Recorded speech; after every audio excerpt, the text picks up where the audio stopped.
So you're gonna be upset? You're saying.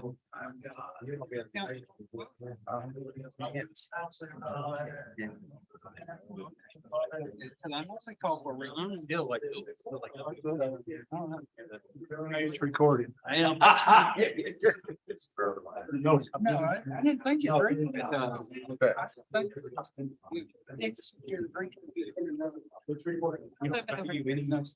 There's no internal. One, that's why I was over there. Yes.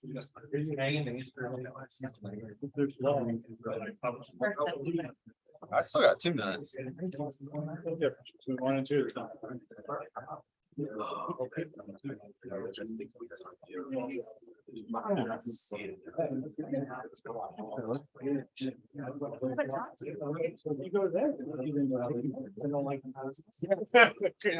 You can flip those up. No, Won't be. That's for region. He got it. And then they. Did? Right in the cold. Sense of.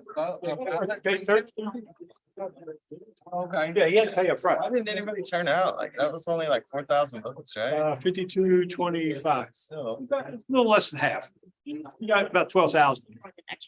no. 12,189 registered voters. Uh, 12,189 is what the new number is. That was. We were a little low. Hey, we did good here on early voting. I mean, I just pushed people, I just kept it up. You'd seen me. I just. I didn't see you on the corner.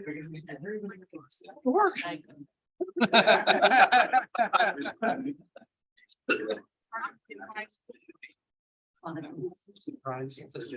That's starting. Another start.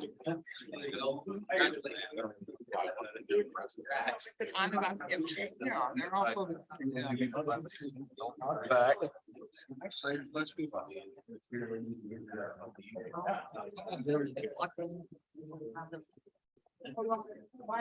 Oh. Ready? All right, good evening. Welcome to the November 15th, 2022 Centerton Planning Commission. We're going to call this meeting to order and start with a roll call.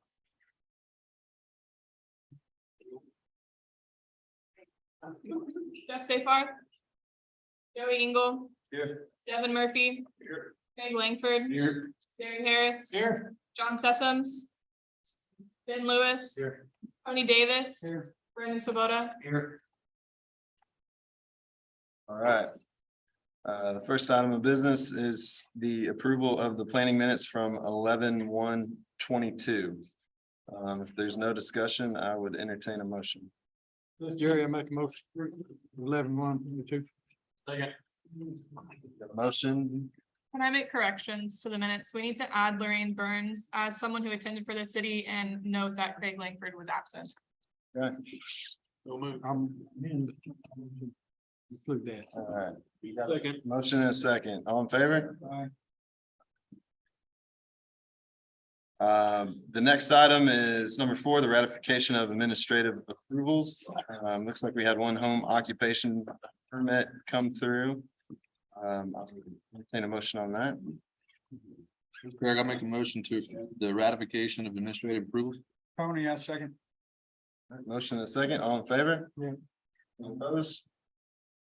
All right, no old business. Moving on to new business.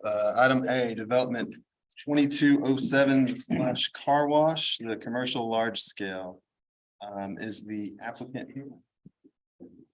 Here, All right, good. Tanner Freeman, Colliers, development team, and Philip Lewis with our engineering team. All right, would you mind giving us a brief rundown? Well, we are here on 1018 for the conditional use in C1 for an automatic car wash with Splash. It's right on Centerton Boulevard and Fair Street. And Splash is very excited to become Centerton. All right. If there's nothing else to add, we'll let our staff go over this and take a vote on.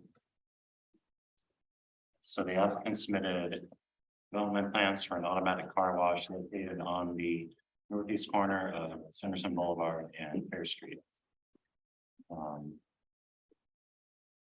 It's located by commercial property to the east.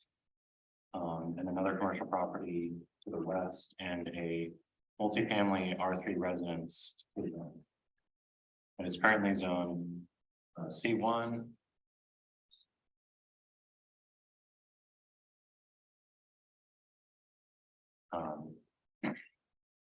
Will have access from both Highway 102 and Fair Street. It recently got approved for conditional use for the use of car wash in C1.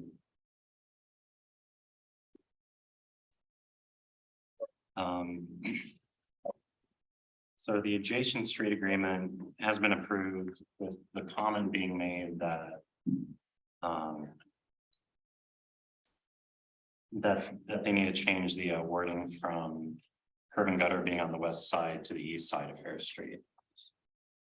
And that's the only comment that was made. Drainage has been approved. Landscaping consists of 19 trees and 229 shrubs placed throughout the property, mainly along the back of curb and the curb islands. Minor floodplain development application was required and is being reviewed by the floodplain management. There is a 234-foot long privacy fence located on the north property line, proposed to be 6 feet tall. And the lighting plan has been approved and by staff.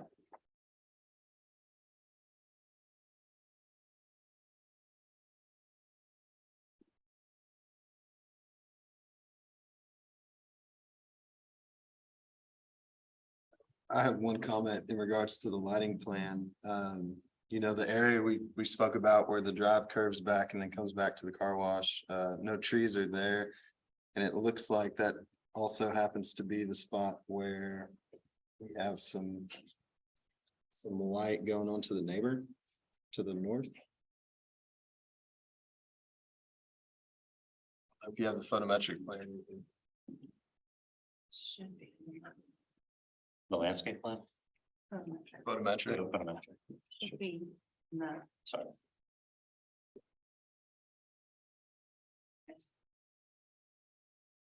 Typically ask for cutoff. So right there where those shrubs. Yeah, right in that area, it's all one. Candle foot and everything else is 0.1.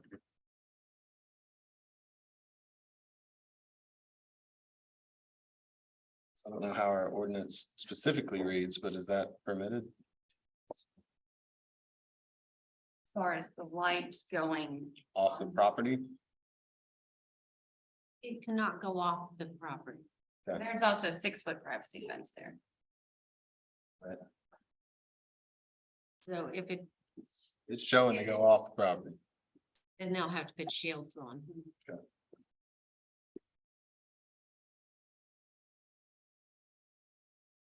Any fawn? So since the light's going off the property, putting shields on, is that what I heard?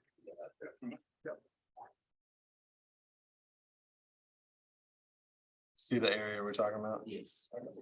One, sitting in the 1.4 yeah. Yes.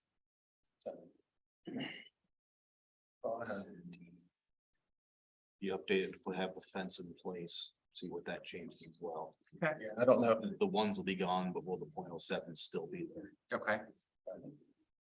Yeah, that's a pretty quick turnaround on that with our electrical engineers, so we. it's no reason we can't move Okay. forward tonight. Just pointing it out. Yes, sir. No, we'll get that addressed. On the property line, aren't they?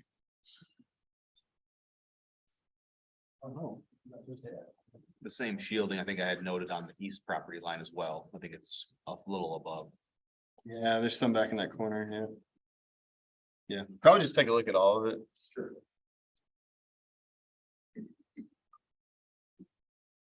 Sorry, I didn't see you had that comment on. Other than that, I don't have anything. Any discussion?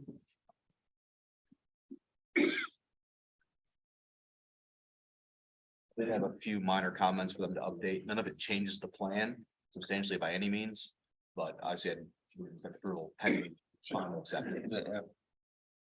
And Alan was gracious enough to go over those with us last week, and I think my guys have already made most of those corrections, Alan, so. Okay. I appreciate that. It helps us get ahead, so. All right. There's no other discussion. I'd entertain a motion on this one. I'll motion to approve development 2207. Second. All right, we got a motion and a second. All those in favor? All right. Any opposed? All right, it's passed. Thank y'all. All right, now we're moving into our public hearing section for tonight, which is rather lengthy. Just wanted to point out for anybody who hasn't been here before, we're gonna call these items in order up, discuss them. Members of the public will be able to come up, discuss the items with us. When you do come up, please state your name and address at the podium. And then you'll have roughly 3 minutes to go over any items that you'd like to bring up. We would ask that if anybody agrees, has the same sentiments, you can come up and just state that you agree. So we can try to get out of here before midnight tonight. But with that, let's move into item B, which is a moving permit 2203 for Centerton Village, space number 1. Is the applicant here? It would be, is it Guy Torelli? Yeah.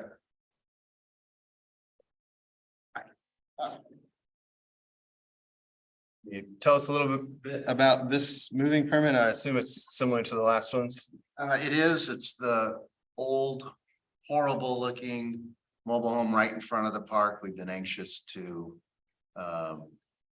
get rid of it. It's almost completely removed now if you've driven by.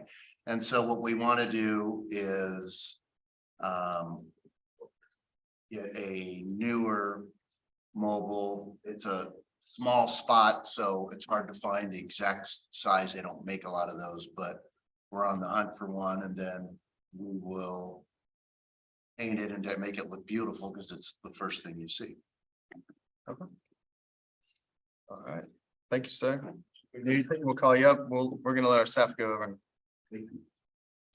Okay, this is for space number 1 of Fair Street Village. As Guy mentioned, it is the very first one that you see when you're looking at the properties on the left.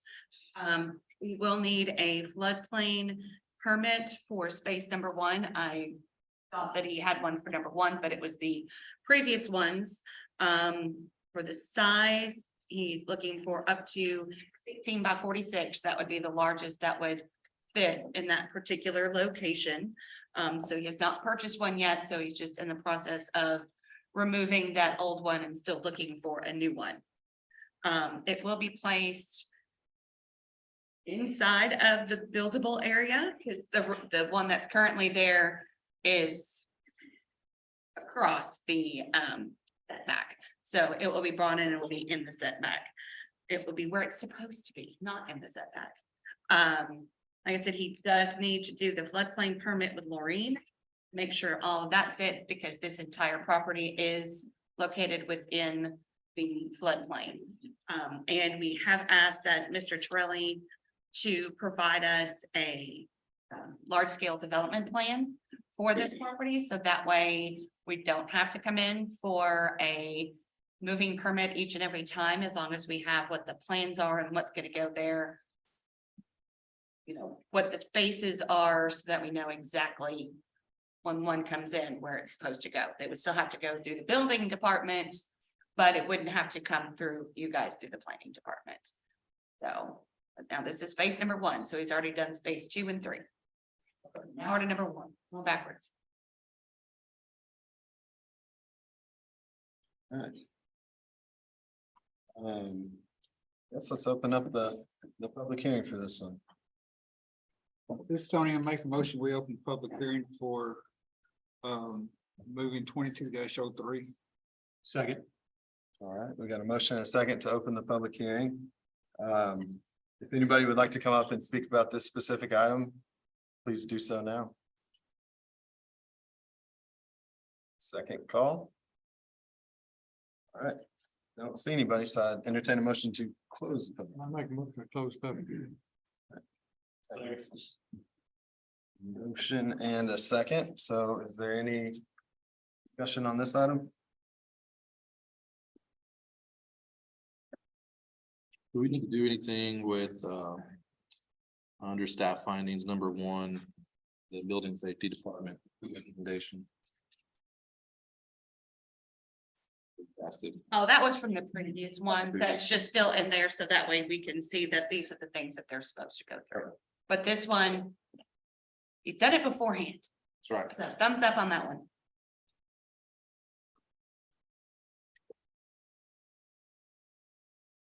All right, if nothing else, I'm in a motion. This is Craig. I'll make a motion to approve, move 22-03 Centerton Village Space One. Second. All right, we got a motion and a second. Since this is a public hearing, let's complete a roll call, please. Brandon Swoboda, Yes. Gary Harris, Yes. Ben Lewis. Yes. Devin Murphy, Yes.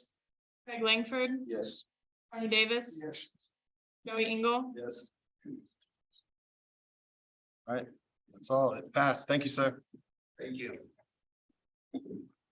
All right, moving on to the next item. Item C is for PUD 2204 Morningside South. Slated as a single family residential development. Looks like this is Roush Coleman and Half and Associates. Is anybody here to represent this one? Will Clark on behalf of the applicant, Roush Coleman. I'm an attorney out of Fayetteville, 75 Northeast Avenue, Fayetteville, Arkansas. Due to the unique nature of this PUD application, I'm going to actually defer my time to City Centerton Council, Justin Eichman, who's going to provide the commissioners with a little context. Thank you, Mr. Chair and Commission. My name is Justin Eichman, and we haven't met, but I am a attorney in Springdale, Arkansas. I'm a city attorney too. I represent a number of cities, and I work with the municipal league on cases kind of across Arkansas.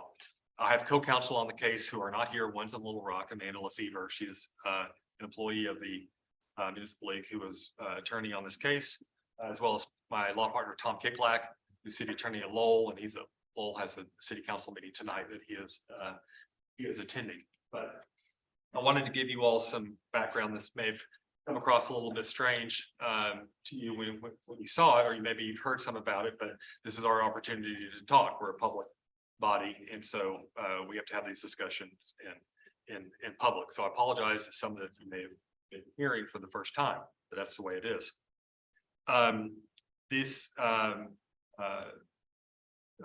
The facts of this are probably well known because these are issues that came before you last year.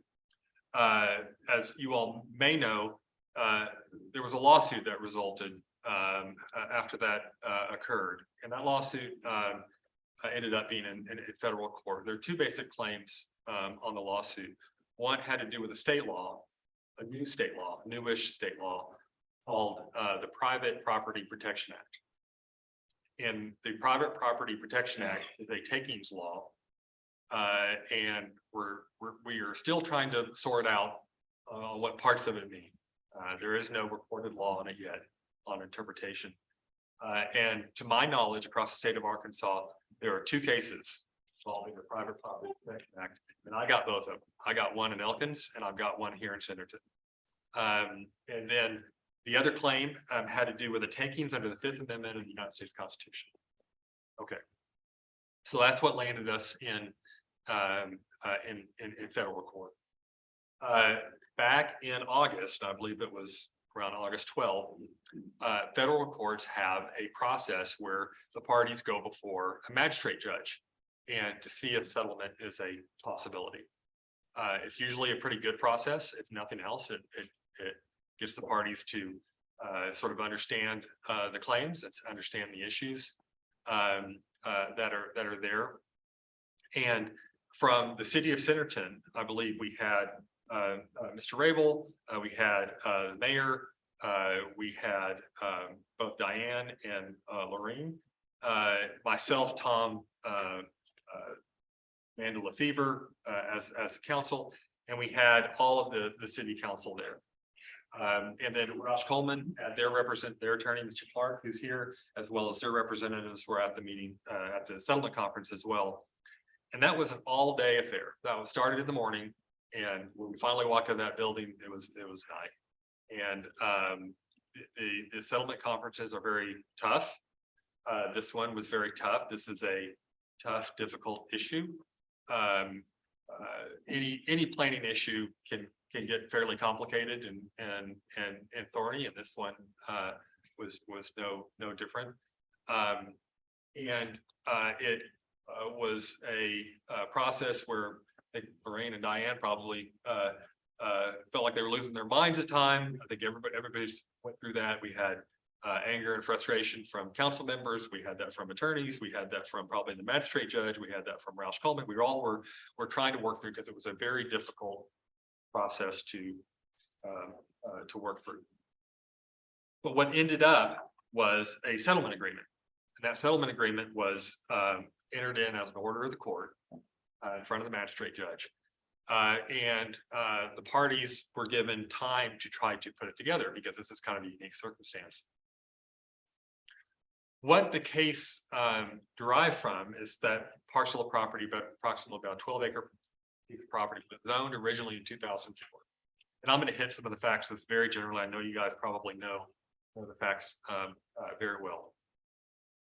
But it was owned back in 2004, and Roush Coleman purchased the property in 2018. Around that time, based on some minutes and that I've read and some discussions that I've had in the city, I understand that there were some concerns about the zoning of the property, and also some concerns about your zoning ordinance. You guys shortly thereafter, I believe maybe the 2020 timeframe, redid your comprehensive land use plan and made some changes to your zoning regulations to kind of fix some issues that you had. But this property ended up being a parcel of property that was surrounded by other parcel property that were all of use or a zone of single family houses. And in this particular piece of property had the possibility of the use of multifamily. And I know you had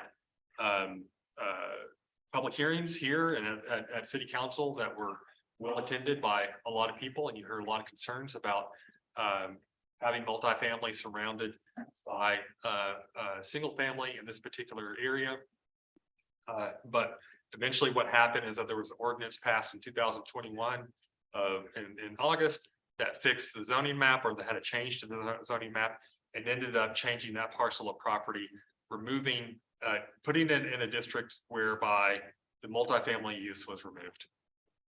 Okay. And Roush Coleman's, the plaintiff's claims were that down zoning was a taking. All right. So the city had defenses to that. And as what happens in compromise is people kind of dig in and start to figure out what it is what are the important things. They start to realize what are the risks associated with the lawsuit. What are the things that can be compromised? What are the things that cannot be compromised? And that was done in this very case. And one of the things that I think was pretty adamant from the city council's point of view and from planning staff and that we advocated as attorneys was concern for the multifamily use, and wanted to see if some result could arise where a single family use would result instead of a multifamily use.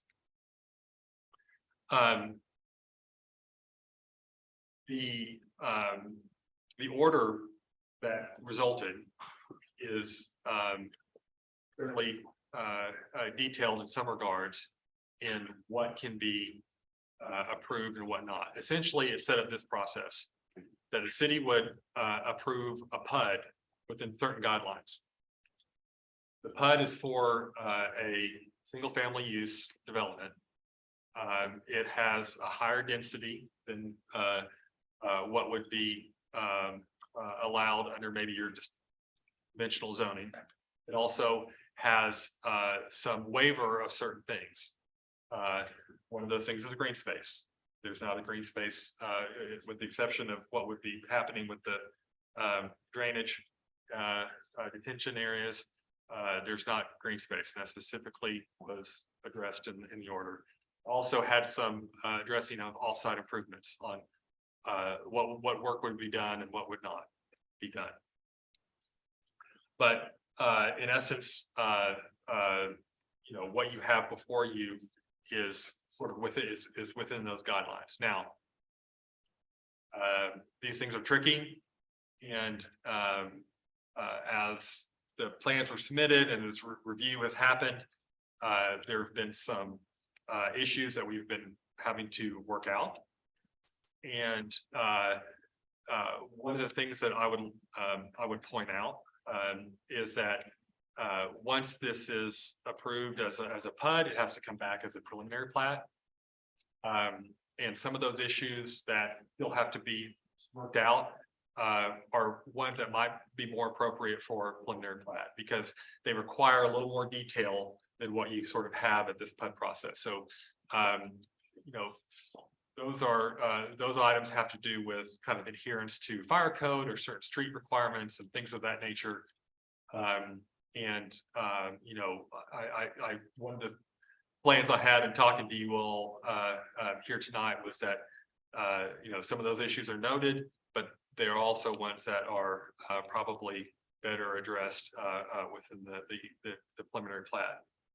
So that's what we have, and that's why we have it here before you.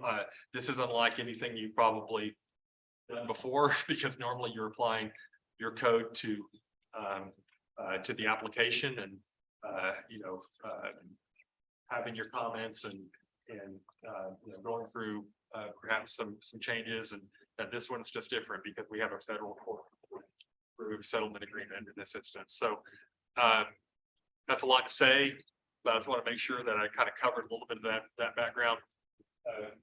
Will, you want, if you feel like you need to come back up and add anything to that I may have missed or overlooked, but I'm here to also kind of help you through this. I have the order in front of me. If there are questions, I can certainly handle that. I think I will say I wanted to be very appreciative of the council and the mayor, and especially Lorene and Diane, who had to go through quite a bit on this one, and still going to be going through quite a bit. And they've been very patient. But this is one of those processes that's been a little bit difficult, but we're kind of here arriving at the end of it. So it's very unique. But I'll if there are questions for me on what I just said, I'll see if Will has anything to add in addition to that. Questions? Yes. Yeah, I should have done this at the beginning, but I need to abstain from voting on this matter, so. Thank you, man. I don't think we have any questions for you. Thank you. Just briefly, I just wanted to likewise echo my appreciation to the staff, the planning staff, city council, mayor, Brian, for attending this mediation back in August. As last time I was before you, I talked about the potential and possibility for litigation to ensue. Ultimately, that came to fruition. But we are back here today with a compromise and a resolution that has been reached, which, you know, with any compromise, there are things that both sides don't like about it, but you get there for a reason and for common grounds. And ultimately, we think that this resolution that's been presented in the PUD, in addition to being essentially ordered by the court, it is a beneficial use of the land that is satisfactory to all parties involved. So we appreciate the efforts that went into the process, and we appreciate the commissioner's consideration of this, albeit consideration as ordered by the. Thank you. Before we get into the staff report, Brian, can I put you on the spot? Amen. You can a little I bit. was, We may have to put Justin back on, but go ahead. okay. Yeah. I'm currently unaware of the court order. Just wanted to make sure, you know, have we reviewed this from the court order standpoint? This is kind of an odd situation for us because we're really not reviewing it per the I think Justin could probably share the court order with you guys. I mean, I don't think it's an eyes only thing. Provided it's provided to city staff and we. I highly doubt I'm gonna have time to read it and go through it. But he has stood as primary attorney, so he's gonna be a better individual to ask questions of than me at this point. Yeah, I was just It wondering how this lines up. What is the court? I mean, that's the dark about this. Yeah. The court, the order was read into a transcript and I have that here and can talk about parts of it. I can even read it if we like. And I can go through and do that, but Simple terms, can you just tell us what it is? So come back as a PUD. There's a variance on the green space requirements. What were the specific things in the PUD that it indicated? sure. Okay, so what it called for was a PD submitted by the A lot of plaintiff. it is in the report of things that pretty much what's Yeah. in the report is what was ordered by the court. And we weren't privy to be able to provide that information for what the transcript said to the planning commission. So Let's just go through their report. Yes, sir. And if there's any other questions, we'll ask. Thank you. Just for our clarification, No, absolutely. you weren't the, So often what will happen if we get sued, depending, the city can enlist the municipal league, they've got a defense fund. And then municipal league will retain other counsel to handle it, on specific issues. So that's where Mr. Eichmann and. Pretty much, yeah. That's fair. It's. all right, thank you. I was confused at the relationship. So, yeah, so he's representing the best interests of the city, just as I am. Got it. All right. okay. Background, of course, we got a lot of the court background issues from Justin. The applicant is proposing an 85 lot, single family subdivision in the R3 single family zoning. They're requesting the PUD for narrower lot width, smaller lot area and smaller setbacks than allowed in the R3 single family zoning. Of course, this is located at the northeast corner of Bliss and Keller Road. They are proposing 6.59 units per acre. Morningside Phase 3, which is to the north there, is 4.8 units per acre. And Fox Haven to the southeast is 3.65 units per acre. But now, of course, with the medium high density, single family residential, it can be anywhere max from 7 to 11. So it still fits within the density for that particular zoning. The overall area is 2 lots. So when this is done, we will need to do a lot combination. So that way it's one parcel and then it's going to be subdivided into the 85 individual lots with 2 detention lots. I said it is consistent with R3 zoning. It is owned all by one entity at the moment. It is all owned by Josh Coleman Homes of NWA. The design, again, this is where we had all the negotiations as far as what could be done there. Our minimum lot size typically is 6,000 square feet. They have proposed the 3,000 square feet. Minimum lot width of 30 feet. The max building coverage wasn't completely spelled out in the legal documents. So we just went with what the PUD currently is, which is 50%. Max building height, they haven't requested to deviate from that. It's still 35 feet, which is the standard. Front setback, they are requesting 10 feet. But of course, it would be with adequate provisions for utilities according to the Centerton Utility Placement Guide.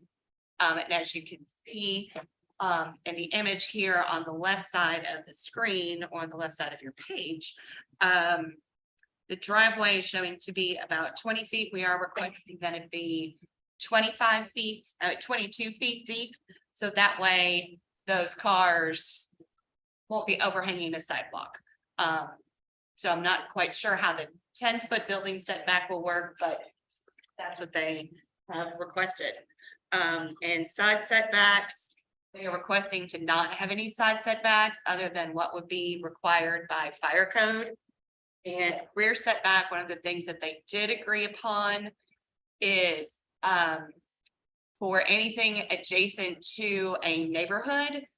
So that would be neighborhood to the east and the north, would be 20 feet, but their interior lots, the rear setback would only be 10 feet. So if we can go back to the image of the subdivision. So like all those ones in the center, and I'm assuming those on Bliss Street and that back up to detention ponds, those would only be 10-foot rear setbacks. But anything on the exterior on the north and east side would be 20 feet. For driveways, as far as staff recommendations, like I said, we did recommend that the length of those be 22 feet to accommodate, some of you guys have the big beastly trucks that are not gonna fit in a 20-foot length driveway.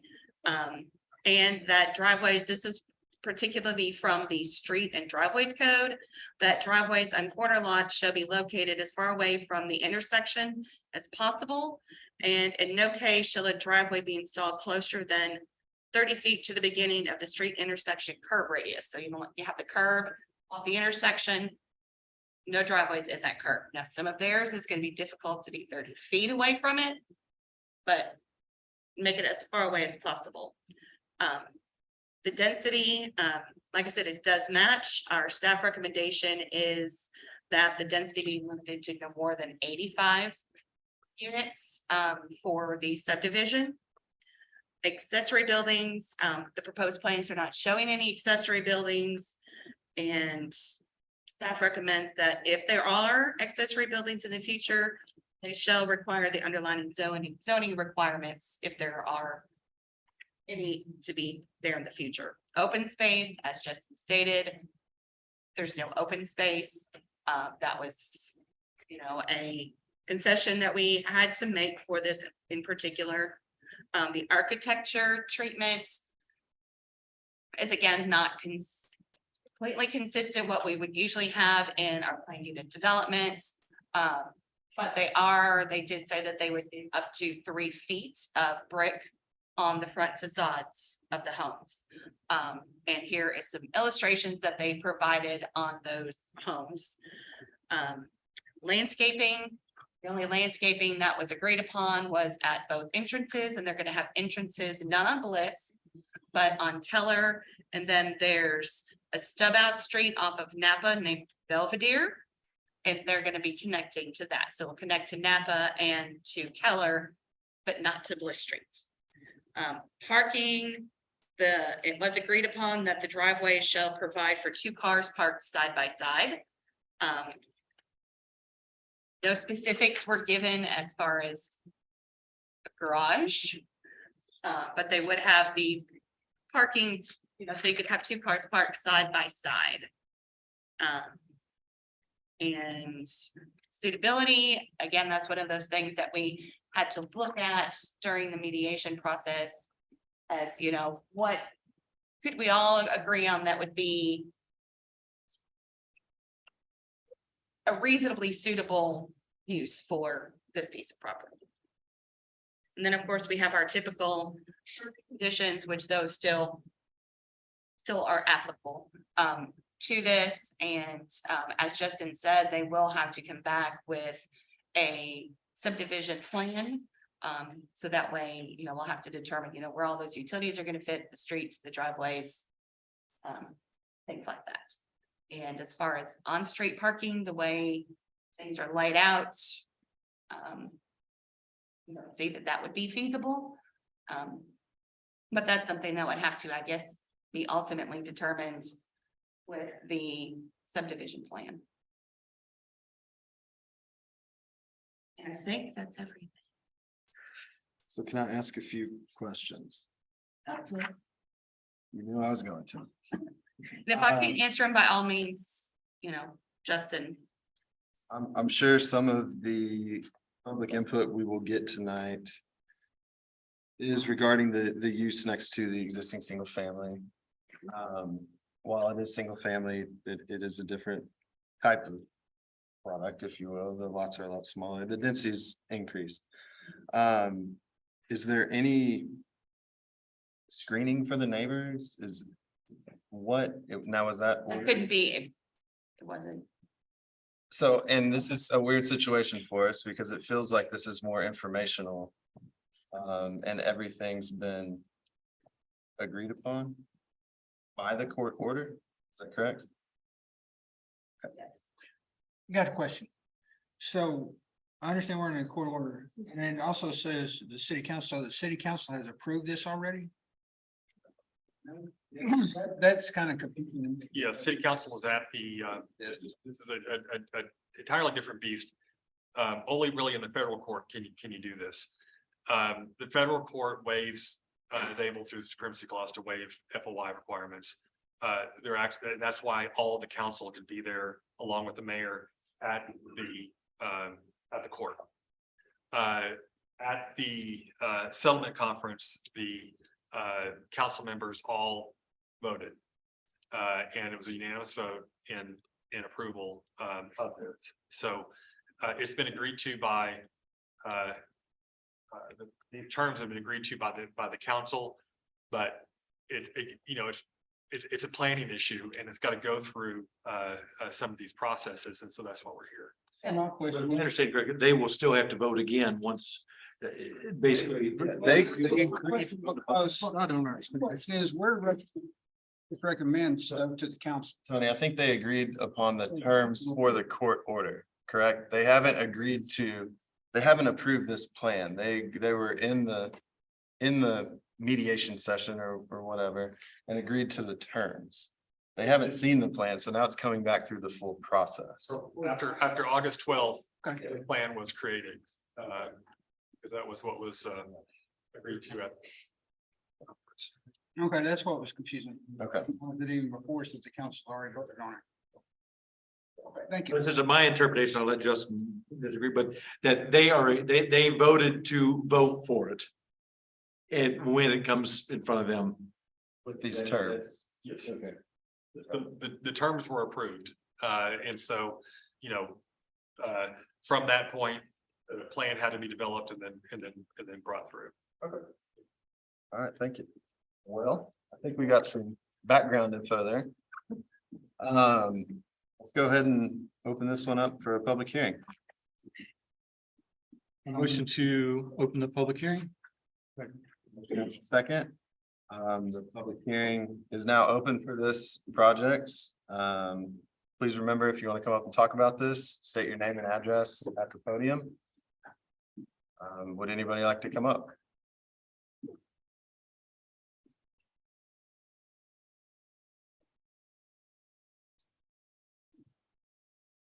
My name's Ruben Williams, 511 Steeper. My biggest concern is Bliss. You guys are turning this into a main thoroughfare and you can't handle the traffic.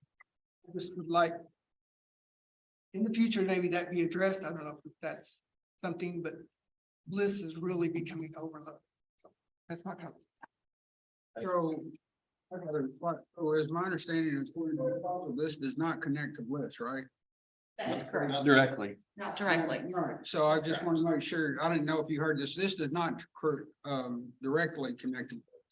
Yeah, but it's still gonna come out. It's going, all the traffic's being blocked. The stuff coming up 511. You guys have no outlet there at all. I don't care if it's next up, they'll come down the list.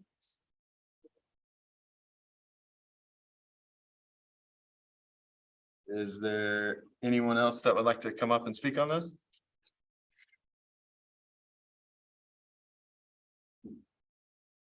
This will be our second call. Okay. Entertain a motion to close the public hearing. Close public hearing. Motion is second, all in favor? Any opposed? All right. So this one is open and closed. So if I'm correct, we need to go through our normal items here, correct, Brian? I would recommend it to go through it, yes. Is there any discussion before we get into that? Yeah, I got a question. So normally on a PUD, there's give and take. Developing in the city for benefits. I understand the benefit here, for the developer is a lot higher density. Where's the benefit to the city? What are we getting in return for the higher density? Because it's not meeting the facade. Recommended facade. It's not meeting the green space. I just think the plan needs to be tweaked, where there can be a compromise with the city. To closer adhere to the PUD regulations. Would be my comment, unless I'm missing something. I don't think you're missing anything, Tom. We tried. I mean, that's the whole purpose. If, let's take the lawsuit out of it, any other developer came for a PUD. It's a give and take. Benefits the developer in a certain way, it benefits the city in a certain way. Here it's benefiting, to my opinion, entirely the developer. There's no benefit to the city other than a higher density. No upgrades to facade, no green space. There's nothing. The only benefit I see, other than the obvious, is that it's stayed single family. Yeah, that's. I think there can be a better plan presented. Definitely. And I will remind everybody, this is the planning commission. This item will be recommended to the city council. They have the final vote whether to approve or deny. All right, so let's get into our questions. The development's land use is permitted in the presented zoning district and or is compatible with the city's land use plan and or is substantially similar to an adjacent property. I disagree. Disagree? Yeah. R3 single family.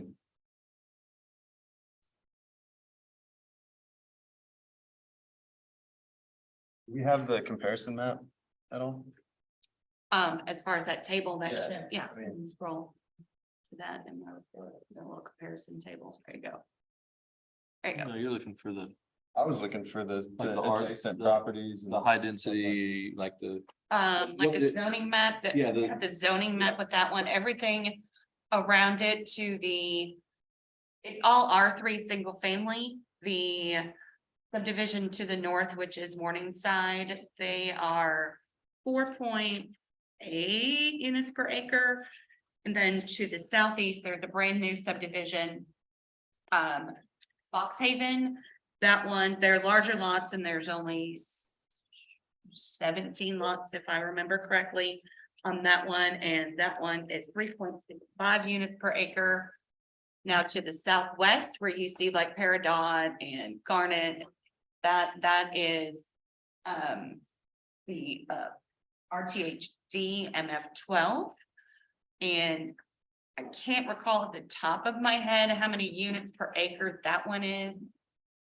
I wanted to say it was 6 or 7. Again, don't hold me to that one because I didn't include that one since it was on the other side of Keller Road. But yeah, typically they're like 3 to 4 units per acre on everything around, minus the townhomes.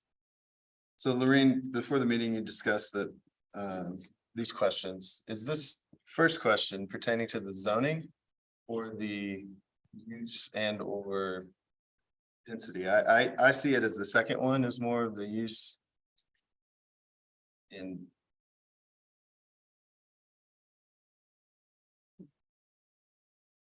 On page 4 at the bottom.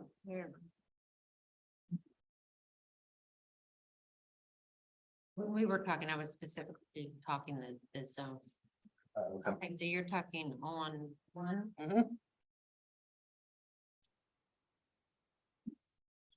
The use is compatible with the city's land use plan. So. So single family to single family? Okay. So Jerry, this one, single family to single family, the understand. next one is. Okay, you still disagree that this is different than single family? No, I mean, I don't disagree. It's not different than single family. It's just you got more houses in the same location. Sure, sure. I disagree with that.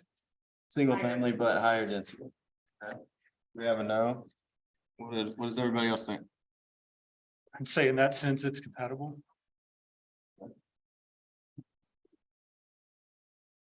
Looking at what I see, the compatibility with the city's land use plan is true.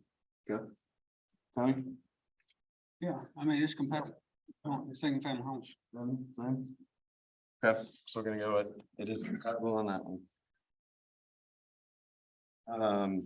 Question two, the development is likely to be compatible with development and land use permitted as of right by the zoning ordinance on substantially all and in the vicinity of the proposed PUD. Now, Jerry, I think this one, I'm gonna agree with what you said on the first one. I don't think it matches the typical R3 single family based on the density. That's what I'm trying to say. Yeah, right. Yeah. Does anybody else feel any other way? It says as of right, I think that's where we caught up. So we're gonna go with no on two.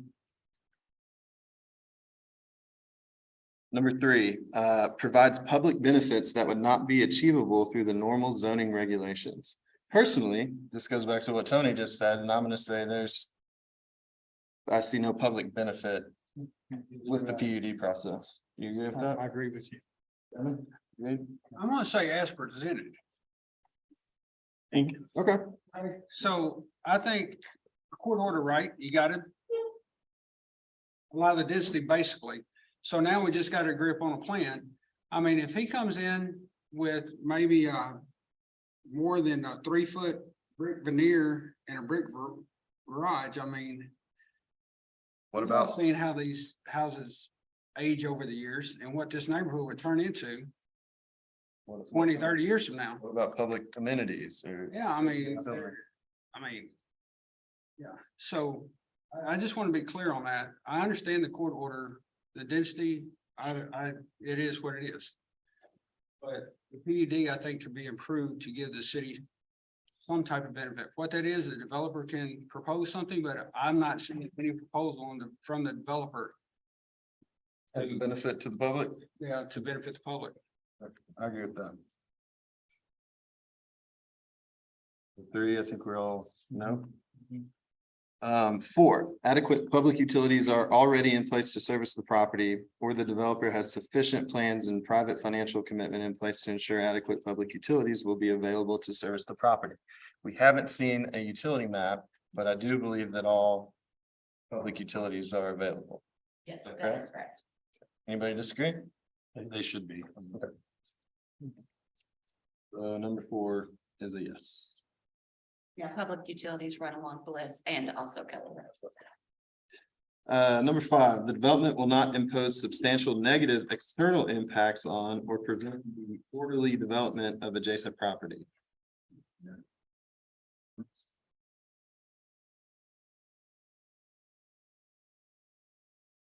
To me, this boils down to the density.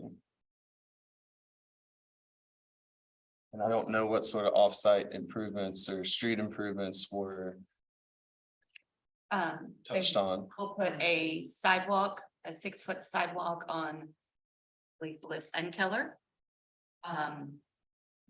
And they'll add a left turn lane to Keller and Bliss. That's it. Okay. On a right turn lane on the Keller? Right. Be the left to get towards 102. Yeah. The left and a left. Discussion on this one?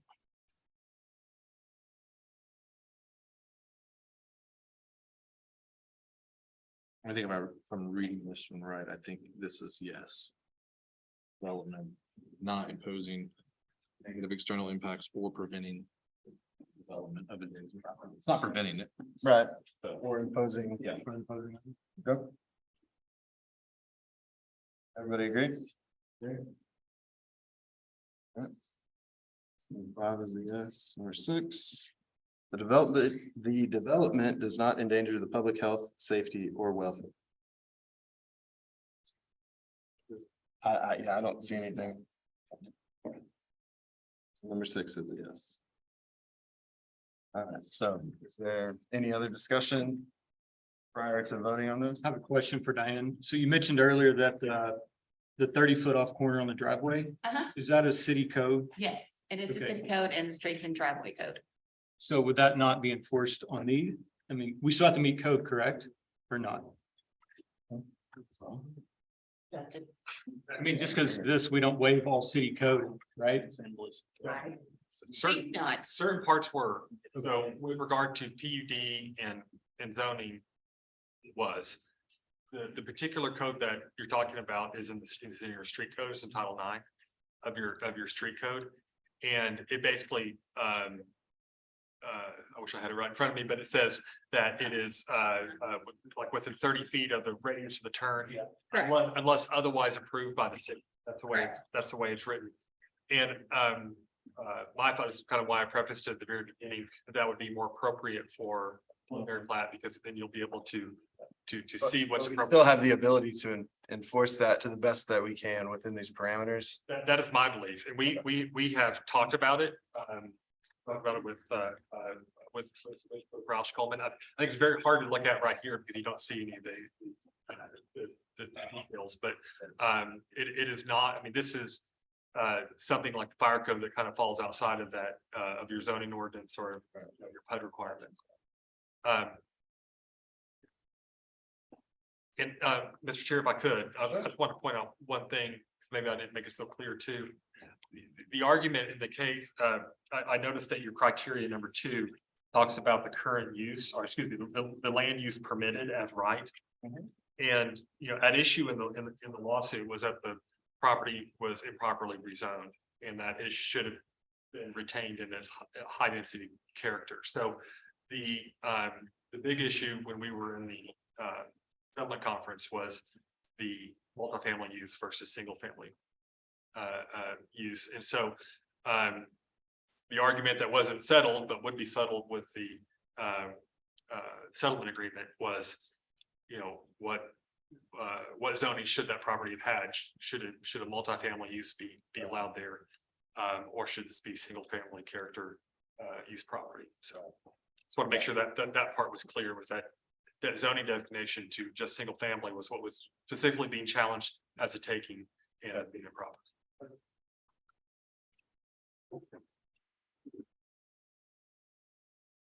Well, you're aware, the distance from the radius is one of the things that was looking at being updated. I think with a 25-foot radius, 30-foot, you're already 55 feet from that property line. So it is one of the things we're already looking at updating, but What about the drainage? Has the drainage been confirmed, there've been approved? not even a preliminary drainage report then. So there's So how can we approve a PUD with? So the PUD just gives the stipulation of what they're proposing and gives them the variance for those widths. That's just the concept.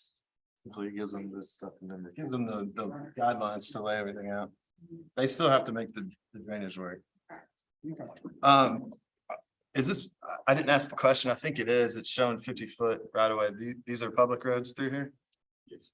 Public, and so we'll have sidewalk and all other.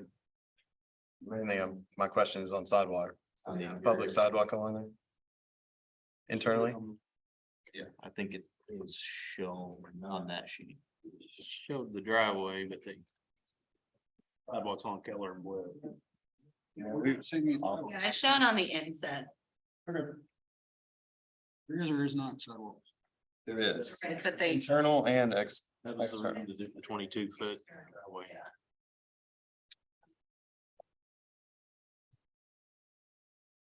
All right. Anything else?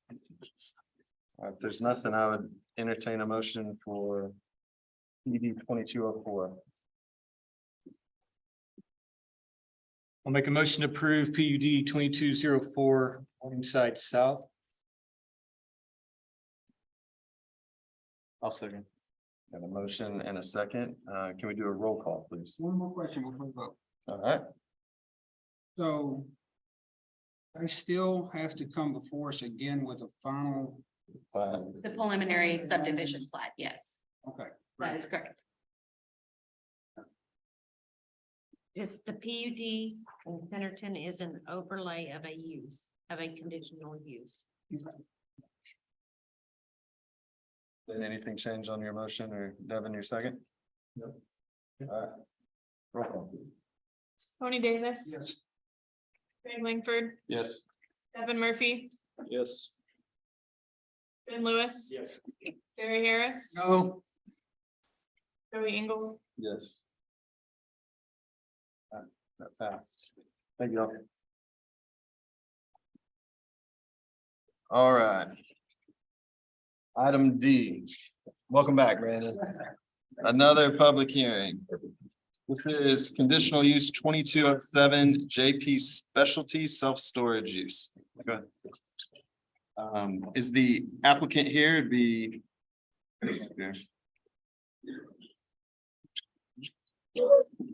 Anyone from the church, I guess?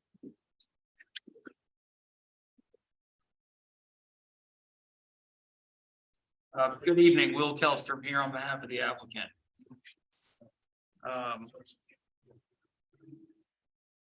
So we are proposing that 22 acres be given a conditional use permit for mini storage. It's important to note here that the property is already zoned C2 and mini storage is just allowed conditionally in it, so. We don't really have the issue here of what are they gonna do with it if we approve it. We're showing you right here, it's right in front of you.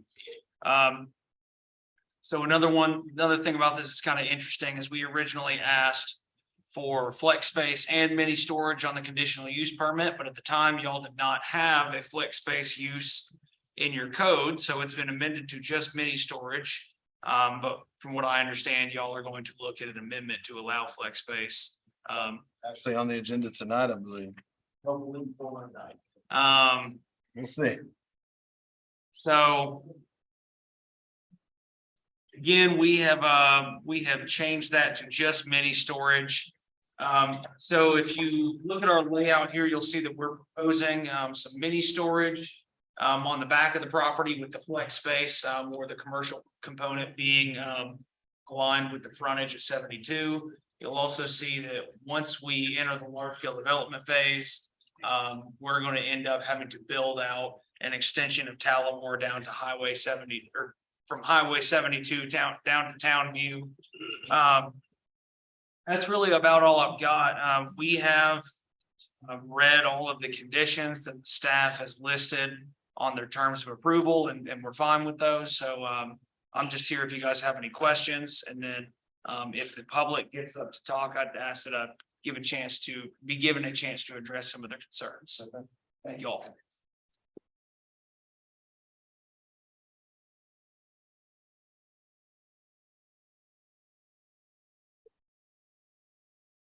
Hey, Donna. What you got?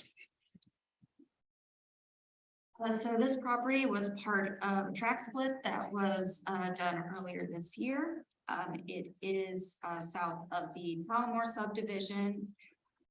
There are some potential wetlands shown on the national inventory mapper.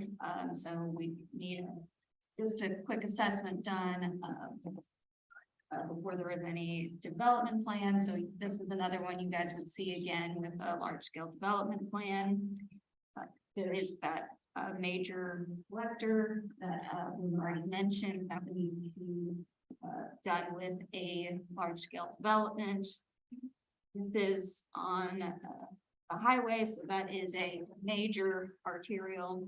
There is access to water along the highway. There is some adjacent sewer in Tuscany Phase 1. The proposed hours of operation for the mini storage is 24/7. So it is adjacent to the highway, so that's, there's traffic on the highway all the time, so that's something the commission might consider regarding hours. The narrative describes shared parking between tenants, including the mini storage facility. That is something staff is amenable to. We recommend looking at what the shared parking might be with, the large scale developments middle. The concept plan doesn't currently show right of communication, so that's something we'll need to look at that time. There are several items included regarding the comprehensive plan and how it aligns with that. Regarding conditions, we recommend making sure that if approved, that it is screened for any outdoor storage. We recommend a maximum of 80% of the site be impermeable. So that way there's allowing of some groundwater. We do recommend that there be a photometric plan, so we make sure that there's not encroachment into the adjacent property. We recommend some street trees, some parking lot trees, things like that. And screening around the property. And Alan is looking at doing access management, so that was an item that we listed. If we do get this before then. With your distances with the driveway, that's what I'm. Driveway distances. Sorry to throw you for a loop. If you have any questions, let me know.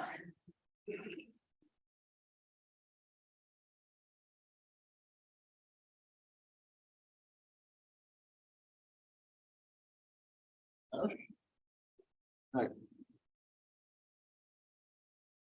you have any discussion before we open it up to the public hearing? All right, then I'd entertain a motion to open it up. This is Craig, I'll make a motion, open public hearing, conditional use 22-07. Second. We have a motion and a second, all in favor? Any opposed? All right, so the public hearing for this item has opened up. If there's any members from the audience that'd like to speak, please come up and do so.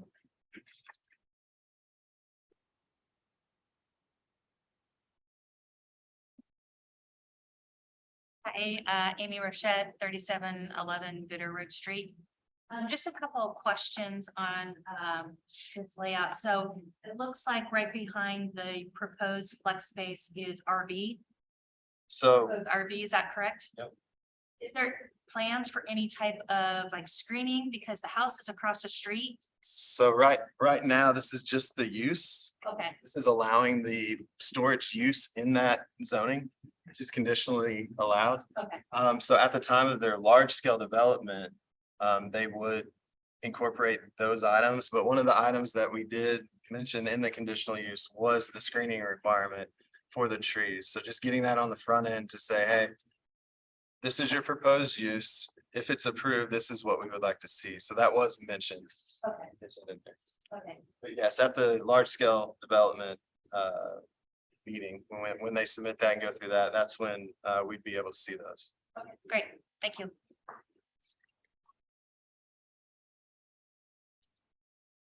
Anyone else?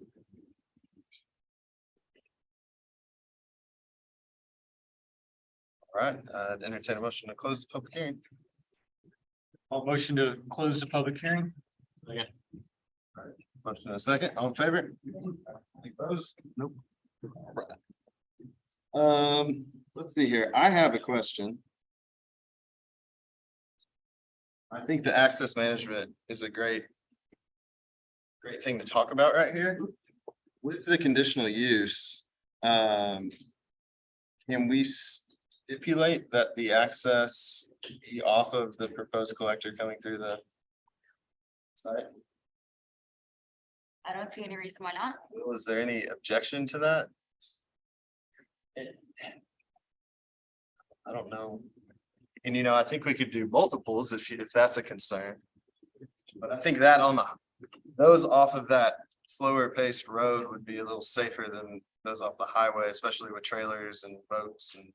Sure, so, I prefer to you know, try to get conditional use permits passed with as little limiting conditions as possible, but you know, if that's something that's important to y'all, I can see your point in that, and if that's gonna make or break it, we can make that work, so. I appreciate it. It's right by that corner as well, so keeping people safe, I think is pretty important here. So I have a question about that. I think that's a really good question to be asking, especially on Highway 72 and the amount of traffic that's going to increase over the years as well. But how much of that is our jurisdiction? How much of that is state? That's what I don't know. Does the state have any? So state has jurisdiction on the driveway spacing that would go out to 72. Okay. But if we specify that, yes, the conditional use is permitted, but here's the condition, you only get to access it off of the new public road. Okay. I imagine that would fly. So I think it would be a better product if we could get that. And do you have any objections to any of the other conditions that were listed? We've read through them and we're fine with them. Is there a divider between the flex space and the storage? That all separate the flex on the north end Is that a question for for you? me? Yeah, 'cause the only reason I say is why I'm worried with the access with that is the two off 72 shown. One's very close to that collector, but if it's a isolated section, it would need access. So it's hard to put that stipulation of. It could still have access off to the collector. I think it could share a driveway with the storage unit. And then I think the storage unit could also have a separate one if they chose to do that. I do see they have one significantly further south, that one access, so. Yeah. But I'm not putting too much stock in how the plan's laid out right now. It's mainly the use that storage. Are you asking if the property was gonna be split? Not so much split, but is there gonna be traversable access to go from that flex space on the north to the stores in the south? Gotcha. They're completely, have a divider between where you can't drive from one to the other. Limiting that access is problematic. I'm gonna say that's something that's probably gonna get hashed out in large scale development. I mean, we put in our conditional use permit that we plan to share the parking. I think that there's something shown right there. That looks like a parking lot median. Yeah. I don't think that we plan to separate those developments in any way. I could rework the design just a little bit and have shared driveways that actually function for both.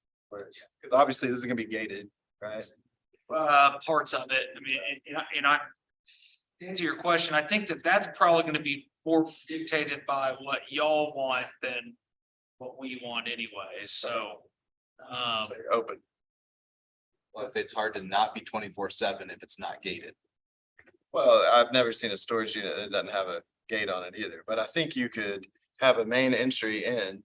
If you go straight across, you go to the flex space. If you turn or however they have it laid out, you go to the gate to go to the mini storage. And can circle back around with the trailer or something.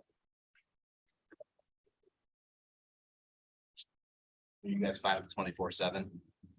That was my next question. Can you pull up the land use? Now, I do want to point out that since this mini storage is, that's the only thing we're asking for the conditional use permit on, so that's the only thing that's gonna be 24/7. If we come back for a large scale on flex space, that's just. Sure, I City think the code. mini storage is the main concern. Sure. We're talking about 24/7 issue. Yeah. What do you think? I'm concerned, 24/7. I get it. I mean, for mini storage, I understand the use, the need for it, but I think my concern is just the residential development around there and across the street. I mean, that's just my biggest issue. I'm not a fan of. Yeah. I know this was commercial, it's already zoned commercial. I imagine everything around it is residential. So I think, we're probably gonna be looking at screening pretty heavily around your adjacent property. And that would help, but yeah, the 24, I mean, who needs to go to storage unit at 3 AM? And we admit, I'm a mini storage guy. I haven't used them or anything of that nature. I understand that the idea behind the 24/7. I'm not a fan of it, especially with the residential development occurring there now and it's gonna be in our future as well. Would you be open to not being 24/7? I would have to, I'd have to ask my client about that. I mean, I know that it's 7 AM to 12 AM would probably work. But I can't, I'm not gonna be able to confirm that tonight.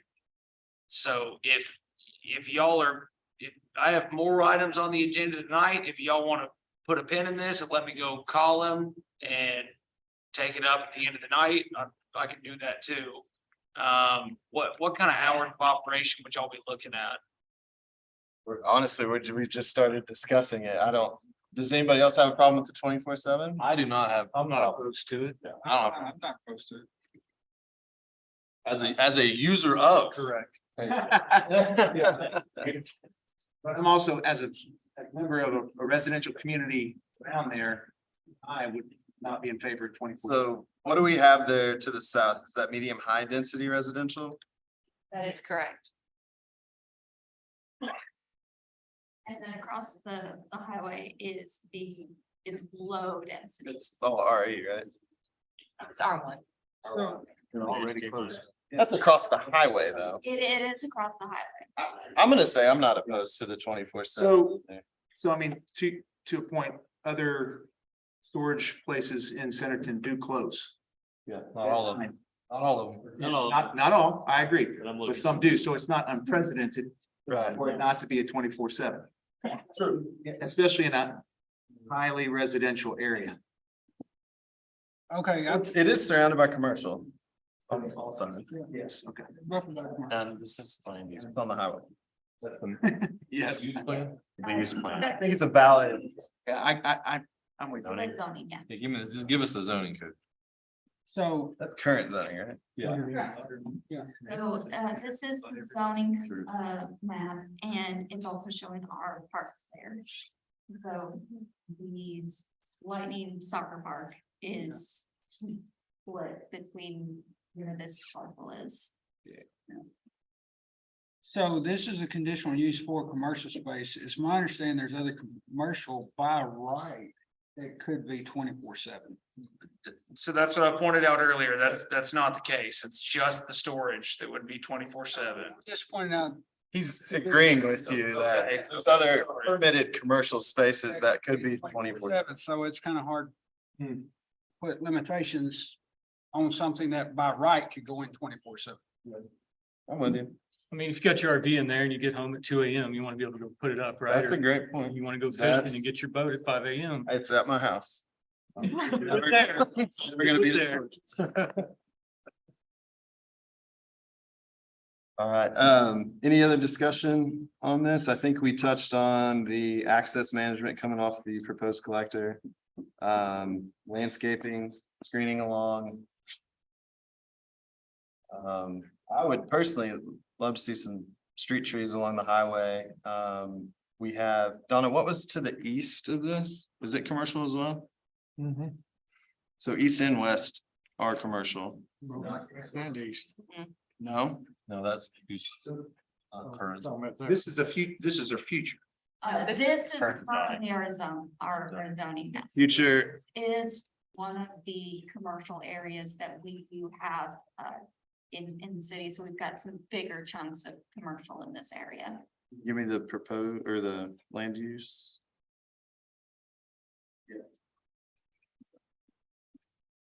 So really, my landscaping would be, the east and west, not very heavily as much as the north and south, because street trees along the highway, and then to the south because of the potential future residential. So probably getting out of the realm of stuff that I can really agree on or comment on. I'm not an engineer, so I mean, I think that would just be dictated by y'all's landscaping code. Well, but that's why we're specifying with the conditional use, this street trees and the screening to the south. Might be above our landscape. It's kind of open. That code is a little open based on what we feel like. kind of, we don't have a lot of set regulations as we should have, but that's another. We're working on it. Yeah. So you can see the parcels now. This one is the parcel that is roughly lining up with Calmore, with some track split. So then there is commercial to the west. And part of the east. This is on the map now. And then there is a non-commercial parcel to the east, and then the roughly triangular commercial parcel further east. So, all I'm saying is landscaping around the residential areas, street trees and trees in the east. I don't think it'll be a huge deal. It looks like that's already in the special conditions anyways, so it's, yeah, the staff approved conditions or suggested conditions are fine with us.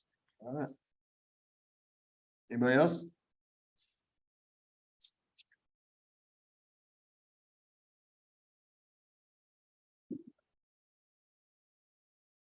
I'm sure that we closed the public hearing. We didn't close the public. Yes, we did. There's no other discussion. I would entertain a motion. Jerry, I'll make a motion to approve CU 2207 JP Specialty Self-Storage Use. Second. Have a motion from Jerry, a second from Ben. Let's do a roll call, please. Devin Murphy. Yes. Greg Langford. Yes. Tony Davis. Yes. Brandon Swoboda. So how do I vote? I'm not opposed to it. I'm just really opposed to the hours of operation. So why do I state that? Well, that's not the question that's been posed. So you have to either be a no, yes or no to the.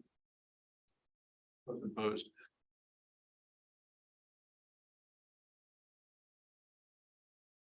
No. Jerry Harris. Yes. Ben Lewis. Yes. Joey Engel. Yes. Yes, thank you. Thank you for clarifying that. No worries. All right, moving on to item E. This will be a public hearing for the rezoning 2227 Robbins Revocable Trust. The rezone is from A1 to R3 multifamily. It's at 447 Kimmel Road, 18.477 acres. Is there anyone from the applicant side that would, no, you beat me. I beat you. You beat me. Trying to get you out of here. I appreciate it, man. All right. My name is Chris Woodard. I'm with Baxter Properties. Appreciate y'all's time tonight. Diane, Donna, good to see you guys in person tonight. We have actually agenda items E and F, and I don't know procedurally how you want to do that, Mr. Chairman. We'll roll through them as if they're separate. That's great. Perfect. We also have Christina McGarhan and Jim Ducker with Bowman Engineers. They're our site planners. They're hopefully on via Zoom. So if they can hear us, great to answer any questions you guys might have. If you have our site plan, Ms. Diane, we've got 179 unit built for rent community. We are including numerous amenities to this. It's also a cottage, a mix of cottage and townhome units.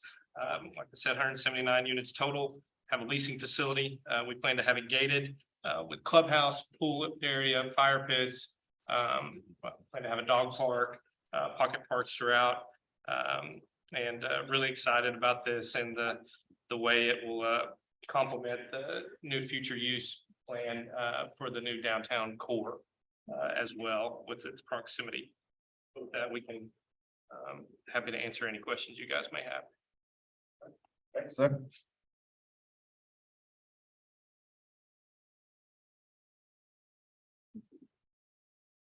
See, is this Donna? It is. All right. Moment. Y'all are having some discussion over there. All right, so this one, with the PUD, they're actually looking at doing a mix of single family townhomes. But because of how much they're mixed, it wasn't really possible to do a mix of the R3 single family and the R3 multifamily. So the entire parcel is being requested to be rezoned R3 multifamily. It is currently zoned and surrounded on all four sides by the agriculture A1 zoning district. It is directly adjacent to the proposed new downtown location, and it's within a mile of the new time. So that is the distance that children are required to walk to school. R3MF is a missing middle single zoning. It allows the house scale multifamily units. Large unit number not allowed in this district. So it could be compatible because of the proximity to that downtown. The comprehensive plan does encourage allowing higher densities next to the downtown to encourage and support the commercial in that district. The parcel is designated medium high density residential, which is described as consisting of detached and attached single family residential homes with a density of 7 to 11 units per acre. These areas encourage greater variety within Centerton's housing stock and allow for more flexibility to build denser residential developments in proximity to these major roadways. R3MF has a maximum density of 8 units an acre. So this is consistent with the adopted land use plan. It is right off of Mill Road. And is part of the proposed McKissick Springs Loop, which is a 12-foot trail that would need to be constructed with the development. There is direct access to the Centerton water and sewer mains. So it is generally consistent with the comprehensive plan, trying to get the higher residential next to the downtown, increasing density to address affordability, getting alternative forms of density such as duplexes.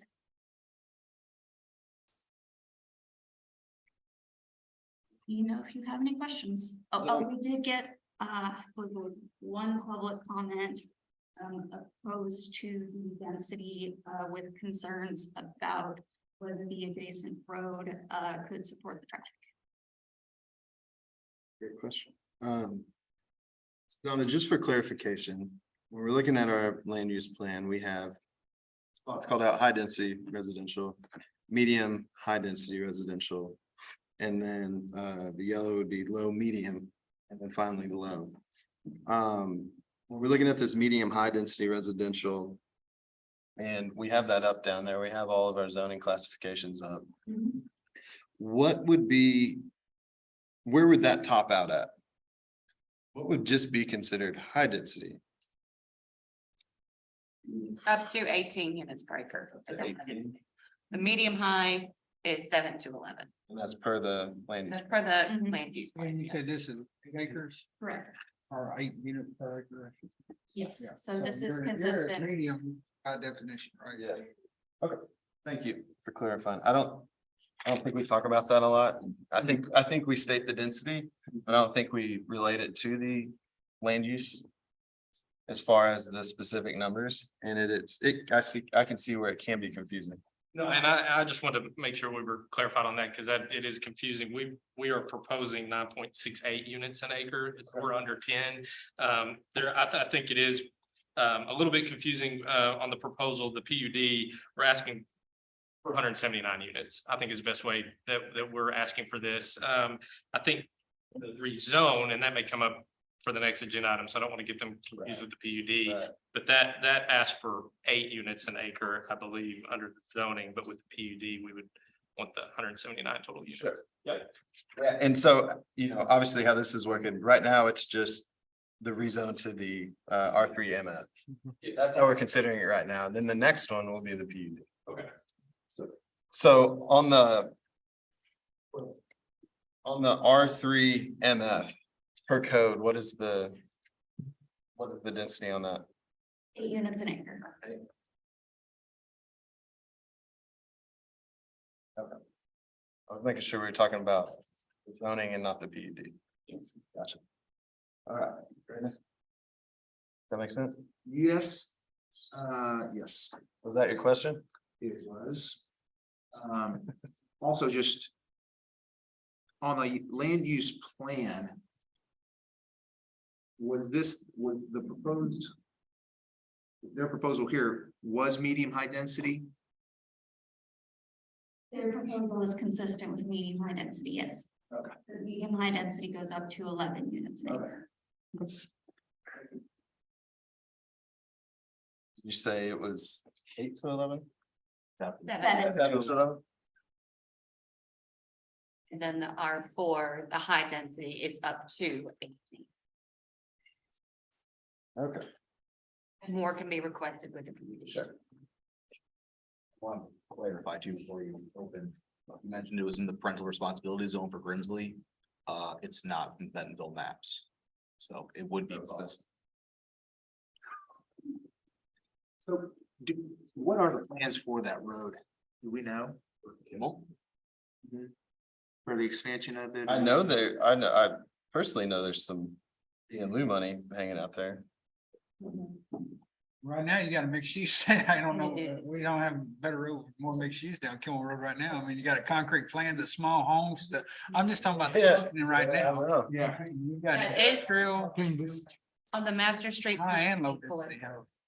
Right there. So up to, it, it could be 2 lanes with just a center turn lane, or it could eventually be 2 lanes with a full center turn lane all the way through.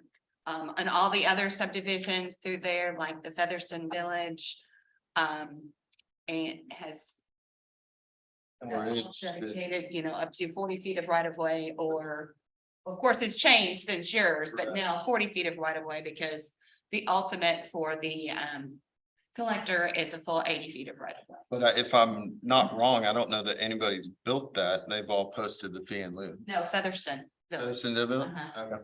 Yes, that is correct. And they came in after the master street plan was updated. So they ended up doing a little bit more to make it the closer to the 80 feet. Because a lot of them on the north side, including the Kimmel Ridge duplexes or the Kimmel Ridge project there, came in when it was just the 60 feet of right of way. So the ultimate is to have it a full 80 feet of right of way with either, left turn lanes where necessary, or full future. Good. And compared to some of our roads, it's wide.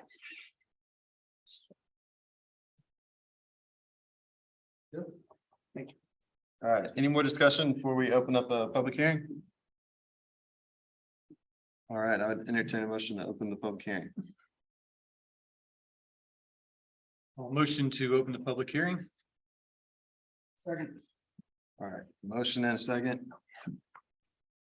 We're gonna go ahead and open the public hearing, so if there's anybody here that would like to speak on this project, please come up. Oh, Todd looked like he was getting up. Not getting up.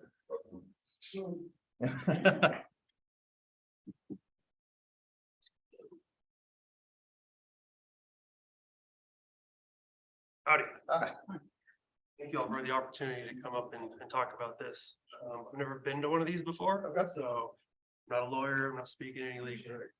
Can you state your name and your address, My please? name is Stephen Onset, and I'm at 301 Kimmel Road. All right, Neighbor property is basically to which direction? to the west. Okay. So I'm not actually, I think I'm that little red square to the left there. However, I have some concerns about this, mostly on the density. I bought that property about 1.5 years ago, and with the full expectation that there's gonna be development.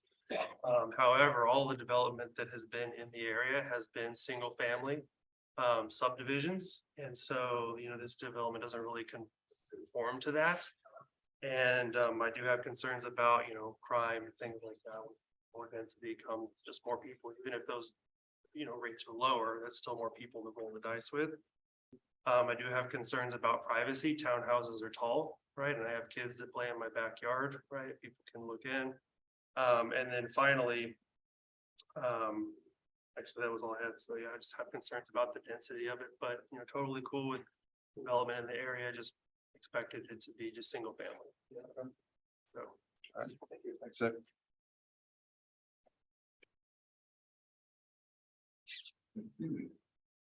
Anyone else from the audience that would like to speak? Okay. I'd entertain a motion to close the public hearing. Yeah, I make a motion to close the public hearing. Second. We got a motion and a second on that. Okay.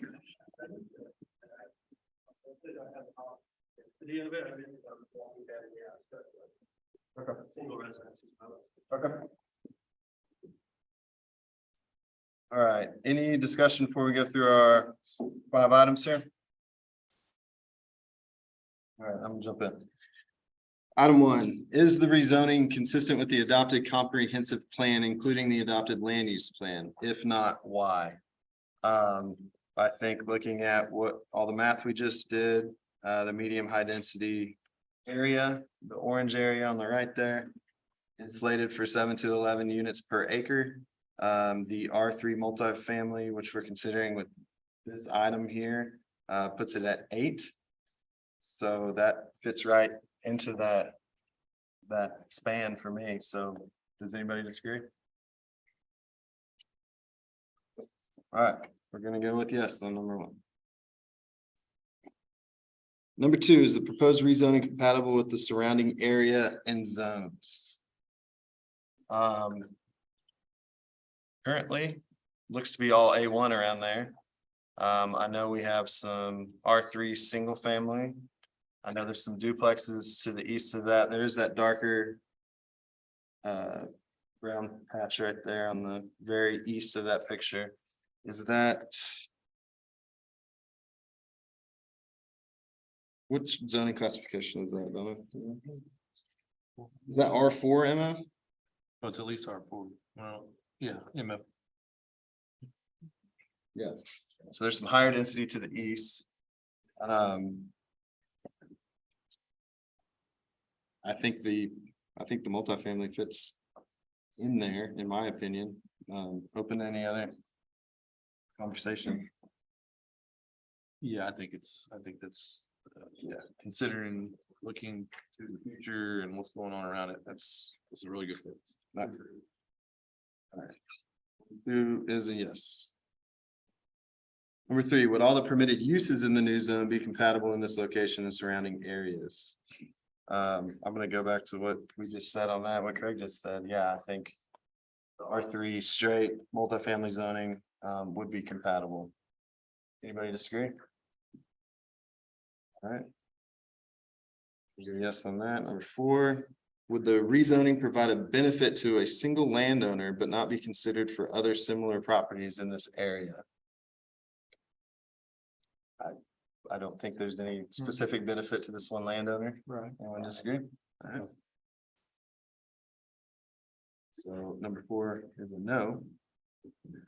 Number 5, is the public opposed? Why? Are the objections based on factual information relating directly to this request or opinion based? Does any factual information presented apply to the rezoning situation? We heard from one resident regarding the density. And so what I would say is to look at the land use, the proposed land use plan.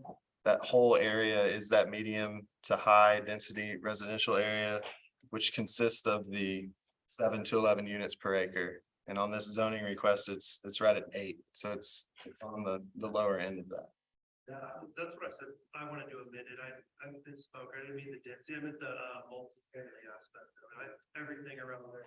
Okay. So I apologize. Okay, I got you. All right. Unless there's other discussion, I would entertain a motion on this one. Gary, I make a motion to approve rezone 227 Robin. A1. All right, got a motion? Second. Second from Ben. Can we do a roll call, please? Kevin Murphy, Yes. Craig Langford, Yes. Tony Davis, Yes. Brian Swoboda, Yes. Gary Harris, Yes. Ben Lewis, Yes. Joey Engel, Yes. All right, that item passed, sir, and I believe you are up. You didn't beat me this time. You're up for item F, which is the PUD 2205 Robbins Revocable Trust, R3 Single Family, R3 Duplex, and R3 Multifamily Residential Development. Same property.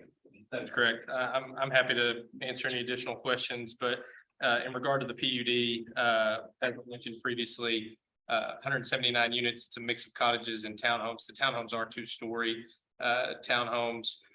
This will be a Class A project as far as just, I know you don't see as far as what is going to be built there, but wanted to let you guys know on the front end, we offer to be a Class A project. Like I said, gated community with amenities for the residents as well. So if you don't mind, I'd like to ask you a question. Going back to what we discussed earlier about the other PUD, you know, again, give and take on the PUD process. What sort of public benefits are proposed with this? So public benefit, we're thrilled to construct the 12-foot, I believe it's a 12-foot trail on the frontage of the property. We're happy to develop that and McKissick Springs, Luke, is that correct? Right. Okay, so we would say that that's a public benefit. I think as well, we're providing a product and a quality that will match well and provide needed density, needed housing that is needed in the area, and provide for the eventual services that will come with the new downtown core that is literally across the street. We think that's a benefit to the public as well. Is there any additional green space or? Yes, so as far as the green space is concerned, and Christina, you guys, if you're on Zoom and can hear, you can visit as well, but we have not, we're happy to meet the 25% green space standard that Ms. Donna, Ms. Diane, we've discussed on this as well. As you'll see, there's pocket parks throughout the community, and then the detention and dog park. We're going to have a walking trail around that, so that's going to be a feature of the community. The units themselves, if you notice, they're all front facing. So any garages, which only the 1-bedroom units, which are the yellow units there on the southwest side of the property, those are the only ones that are not garaged, and there's substantial street parking. All the other units are going to be garage units, and they're going to be rear loading. So any of the townhomes, even the 1-bedrooms, but the 2-beds and 3-bed cottages, if you zoom out, if you don't mind zooming out just a little bit, you'll see as you go north on the property, especially the townhomes there, those are green space muses that they'll walk out onto. So you'll have landscaped areas and sidewalks all interconnected for the property itself. It's a planned community, just rental, but it's a first class. We hope will be a first class project. And Christina is on Zoom and she doesn't have her hand raised. If you Yeah. Got a question. So I'm not seeing any renderings of the buildings. What kind of brick? Or is it 50% brick? Is it 75% brick? What are you proposing? Yeah, so we're, Christina, do you want to answer? I apologize. Our engineer was trying to, I think, answer a question right then before your question, if you don't mind. Oh, no, that's fine. Hi, everyone. My name is Christina McGarren. I am with Bowman Consulting. I also have Jim Ducker here with me as well, who is also with Bowman. I do want to just kind of jump back to the green space, if that's okay. Just to let you all know, this current concept is showing 46% green space. So Uh-oh. That's all you need to hear. all about Cut out. Christina, you're breaking up a little bit. Sorry about that. I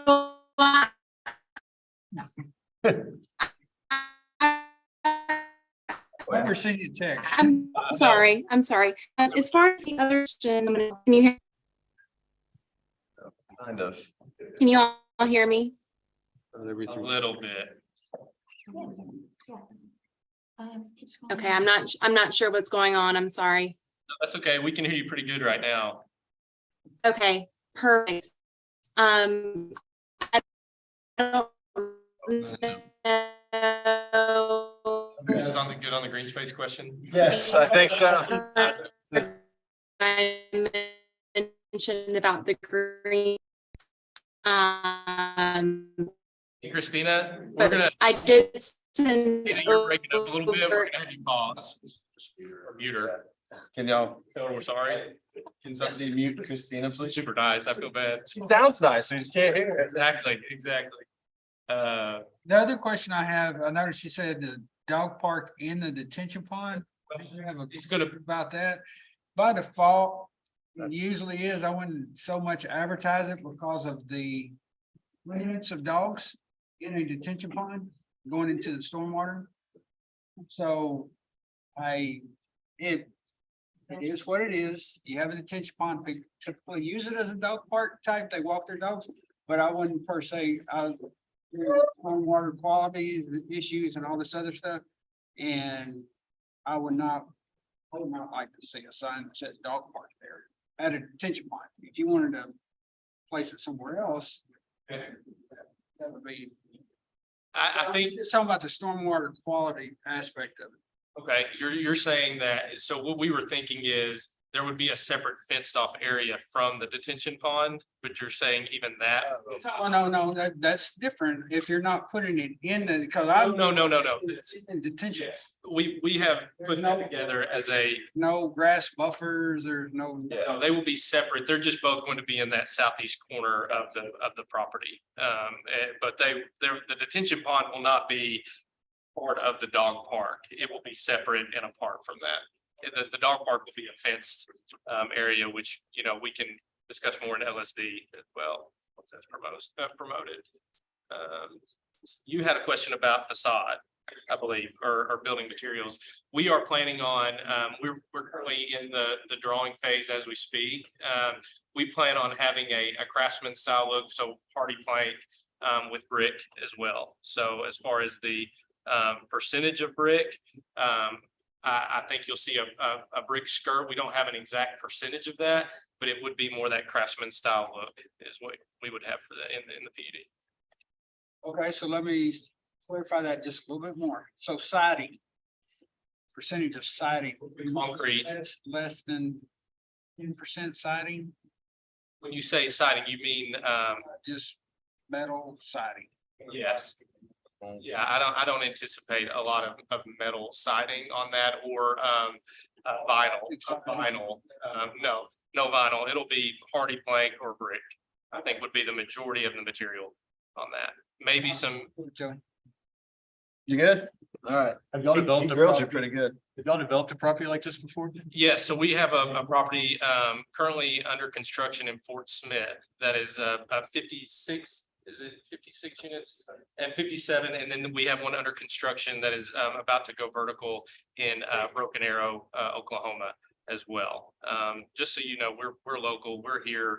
We will drive by this every single day, and we want this to be a first-class property for the city of Centerton as far as the look and feel for the residents. So the trail you were talking about, Yes, sir. talking about just on your little flag portion that's coming out to Kimmel.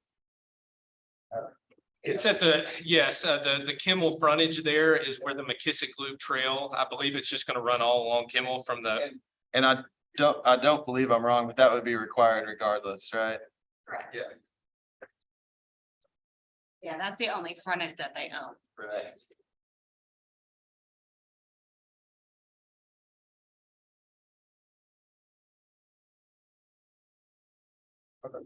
Any other questions? I saw something on here about parking. Maybe was that? Total number of spaces required, total number of spaces proposed. Where did I see that? On one of the, it's number 10 on page 4. Yes. It requires 358 spaces and we have 508 spaces proposed. And that's, Garages. I believe so. I believe that includes the garage, the 2 garages, and then that does not include, I don't think you've included, I don't want to speak for you, Donna, but I don't think that includes the parking for the leasing office or the clubhouse. Clubhouse. We figured out separately based on how big they are. Yes.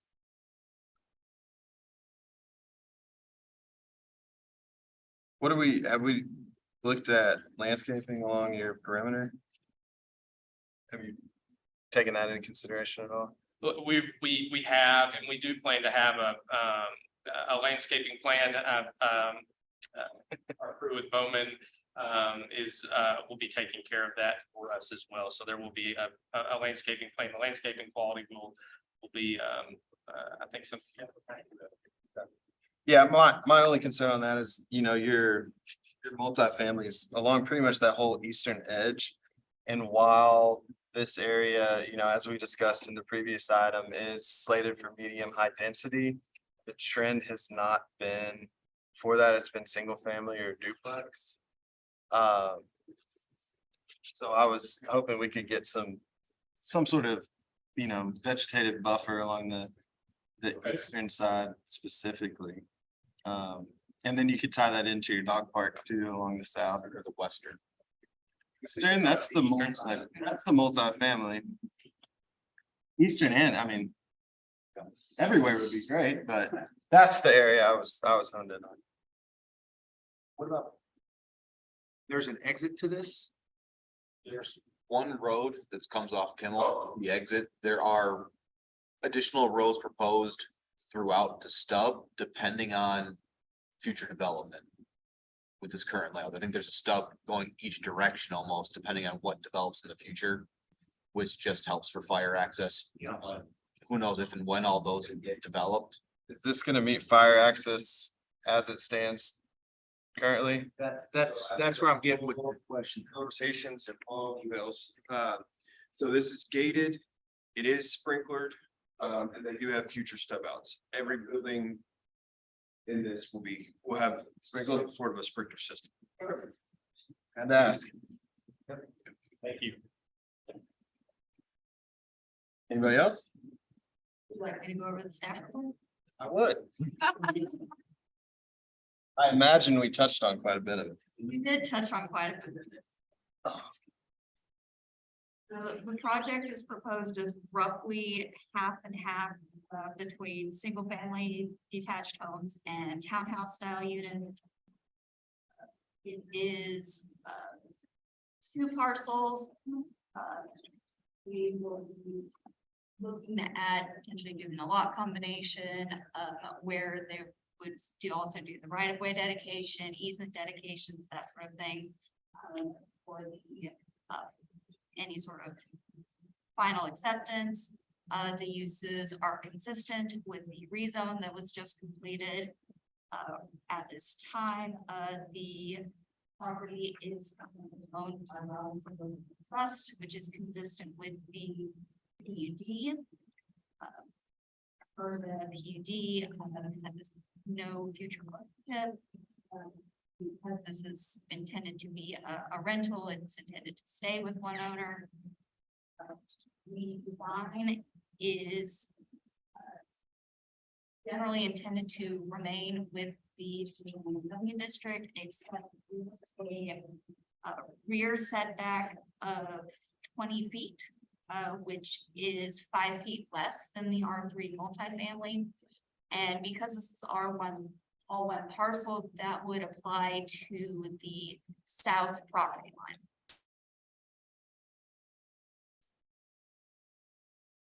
The amenities proposed include a clubhouse facility, a pool area, a dog park, and 3 pocket parks. Staff is recommending that the density be capped at 179 units, which roughly equals 9.7 units an acre. At this time, no accessory units are planned. We do recommend that if there are any, that they meet the underlying zoning district. The open space, what's currently shown is a 46%, but that does include some rear yards. It shows the leasing area, so it'll end up being less than what's shown, but It does include, you know, the detention, retention pond, dog park, and block parks, so confident that it meets the 25% minimum. Side's largely flat, so it meets, the open space requirements. We'll look at the architecture with the large scale development plan. We'll need to see a landscaping and tree preservation plan with the LSD. We recommend that street trees be installed and that there be some trees with the parks. The parking is consistent with the ratios recommended in our code. There is any signs installed, we'll need to take a look at those with the large scale development plans. The proposal is consistent with the recommendation to have a variety of available housing types. The comprehensive plan does also note that the city will need more rental housing through the life of the plan, and that mix of housing types is important. Also included are general conditions of the PUDs that you saw with the PUD that you just approved. Anybody have any questions before we open the public hearing? All right, I'd entertain a motion to open the public hearing. Make a motion to open the public hearing. Second. Second, we will go ahead and open the public hearing for item F. If there's anybody from the audience that would like to speak on this, please come to the podium. How many funds? It's me again. Amy Rochette, 3711 Bitterroot. Donnie, can you explain to me intended one owner who rents? Is that like one owner forever, or like what is the intent there? Is it all leasing? Or is it actual ownership? For the PUD requirement? For all of it? Is it a mixed, like some are gonna own, some are gonna, That is all rentals, it's all rentals? right? I'm happy to clarify that if you don't mind. Yes, so it's one owner as far as the ownership is of all of the units and they're all for rent. So it's 180, or excuse me, 179 rented units is what that is. Okay. Yes, ma'am. Yeah, oh, when you said when someone said one owner, but renting, I didn't quite, I've never heard it put that way. Sure. So it's rentals. Yes, yes, ma'am. Awesome. Yes. Okay, thank you. And then also, 179 units, roughly, let's say at least 250 cars. What does that do for Kimmel? As far as road conditions, infrastructure, what does that do for the city on down the road? So that could be a traffic study that comes in again with their large scale development. Is that something that the developer does? Okay, and will they have that for the public, or how does the public? I mean, it's public information. It comes along with the plans and any requirements that would be that were from the direct impact of this would be on the developer to improve. Their frontage is very small here. I don't know what kind of improvements they could feasibly install here, but yeah, that will be looked at with the large scale development. I know the city has talked about Kimmel Road and improving it, and because there's lots of development going there. So with this going in, that was my next question. So they will improve the road to the master street plan width and section. But that's just for their frontage, which isn't very much on this one because of the shape of the property.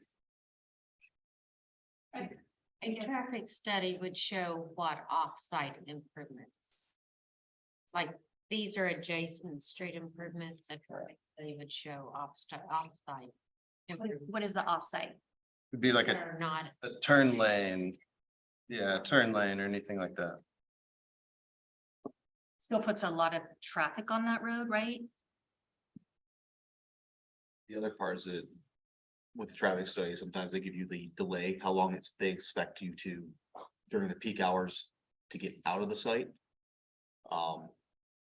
Depends who does the study, what they give you. If they have that, they might make recommendations on capping that number a bit less.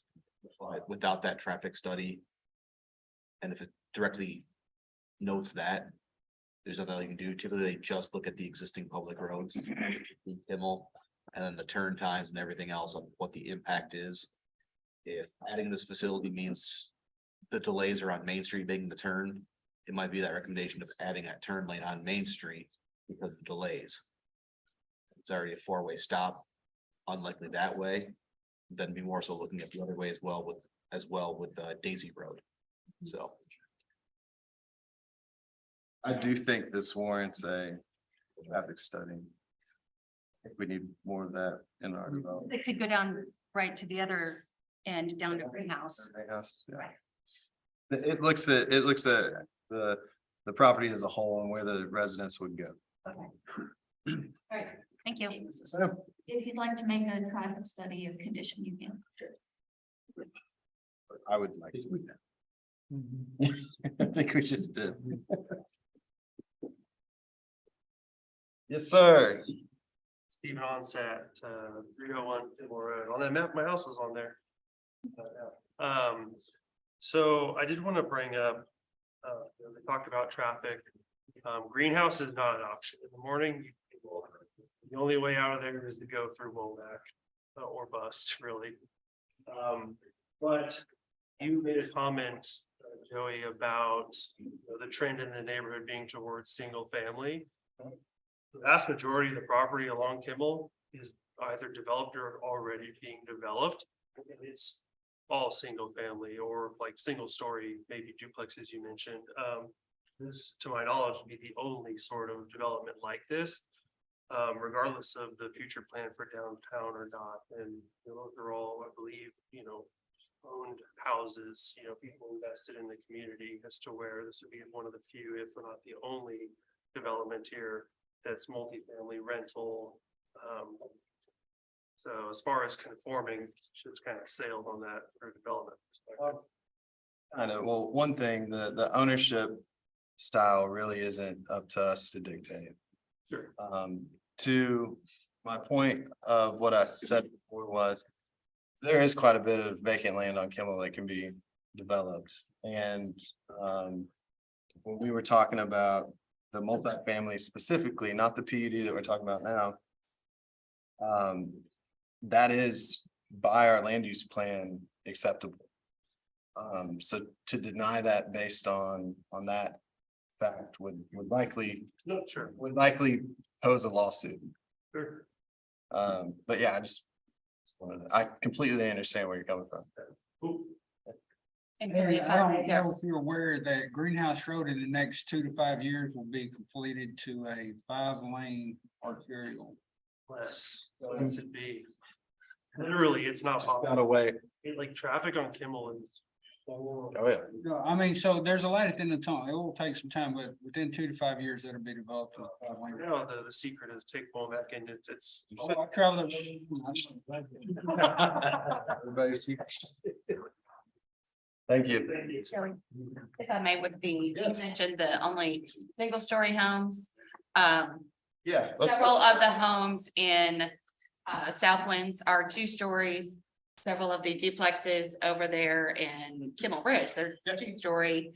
And also in Featherston Village, which is just 40 acres to the east-ish of this one, they're a mix of single story and 2-story. Yeah, and to touch on that, all of those requirements, I believe the height requirement is 35 feet. Correct. And Correct. So it doesn't matter if it's single family or multi-family, you have single or 2-story. Right, so that, their cap is going to be the same as everybody else's cap at 35 feet, unless I'm incorrect on the multifamily. I don't know why that would be any taller. Unless it's like a church or public assembly or something like that. It's the only way that it'd be taller. The requirement is consistent, but we don't dictate how tall they build. We only cap it. Yes, sir. Anybody else? All right, second call. Second call for anybody? You want to come up? Okay. Looks like we're out of public input, so I would entertain a motion to close the public hearing. Motion to close the public hearing. All right, we got a motion in a second. All right, we got some more PUD questions.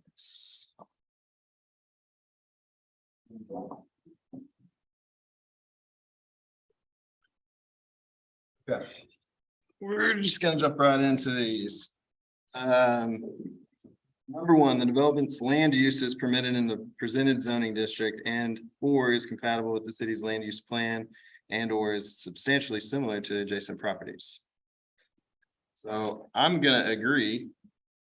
Based on the previous item we just heard, which was the rezoning 2227, where we agreed that it fits. Does anybody disagree? All right. Number two, the development is likely to be compatible with development and land use permitted as of right by the zoning ordinance on substantially all in the vicinity of the proposed PUD. I don't think we have anything that goes outside of the multifamily requirements as by right, so I agree with that. Anything else? Three, provides public benefits that would not be achievable through the normal zoning regulations. We have some green space. I do think it will be a aesthetically pleasing community. But I don't see too many public benefits on this one other than the green space. I think the layout wouldn't be achievable with a standard by right type lot, but anybody have anything else to say? Okay. I was thinking through. Yeah. I think I'm with you, right? Yeah. I don't want to say. Love everybody inside of the gate. Right. Right. So, but other than that, it's not as many buildings as could be, maybe. Or density. It's actually more. Well, you go up to 11. I I mean, mean, they could. So. I'm going to say yes, but marginally, based on green space and density.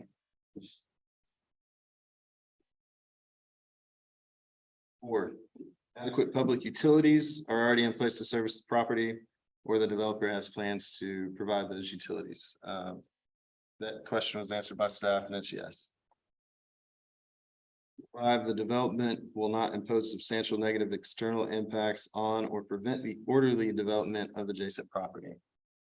I see no external impacts. Anybody disagree? Well, that would be the traffic study, correct? That would be the traffic study, and which we talked about. And I think right now is a good time to talk about that. Is everybody in agreement that a traffic study would be warranted by this development? Yeah, definitely.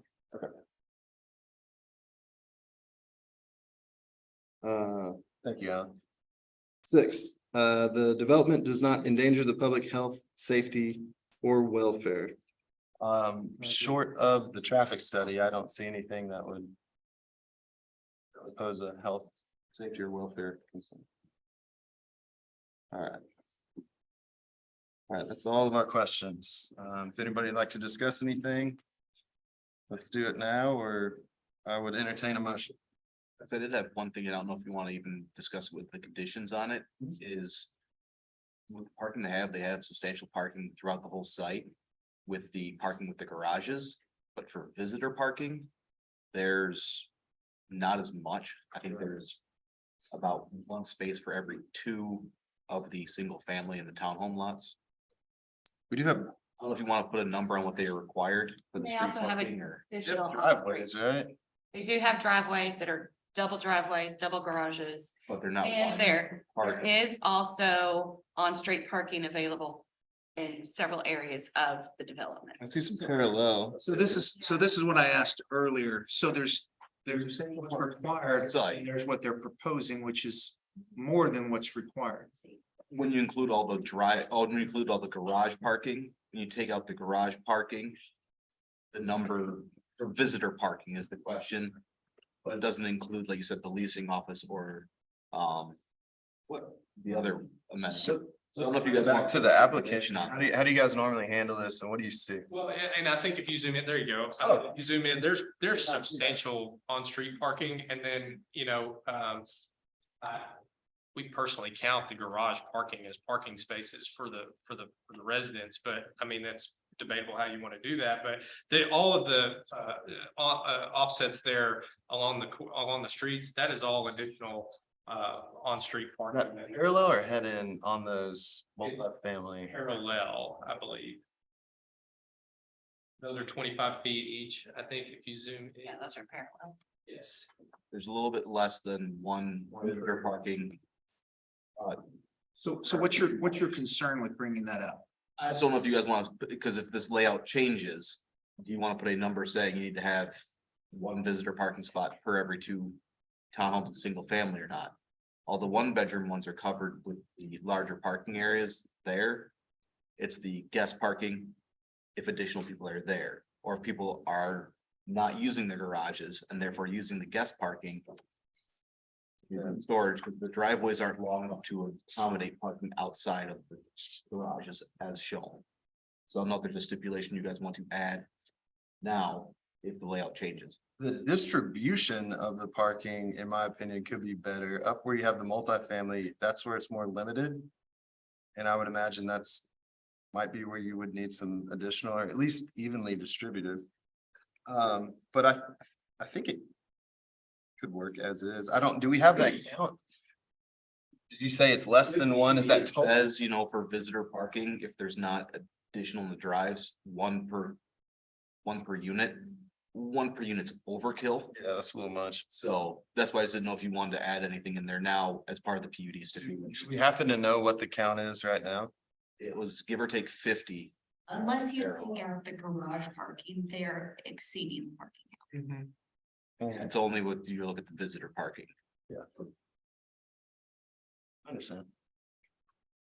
Can we zoom out and kind of get a more holistic view?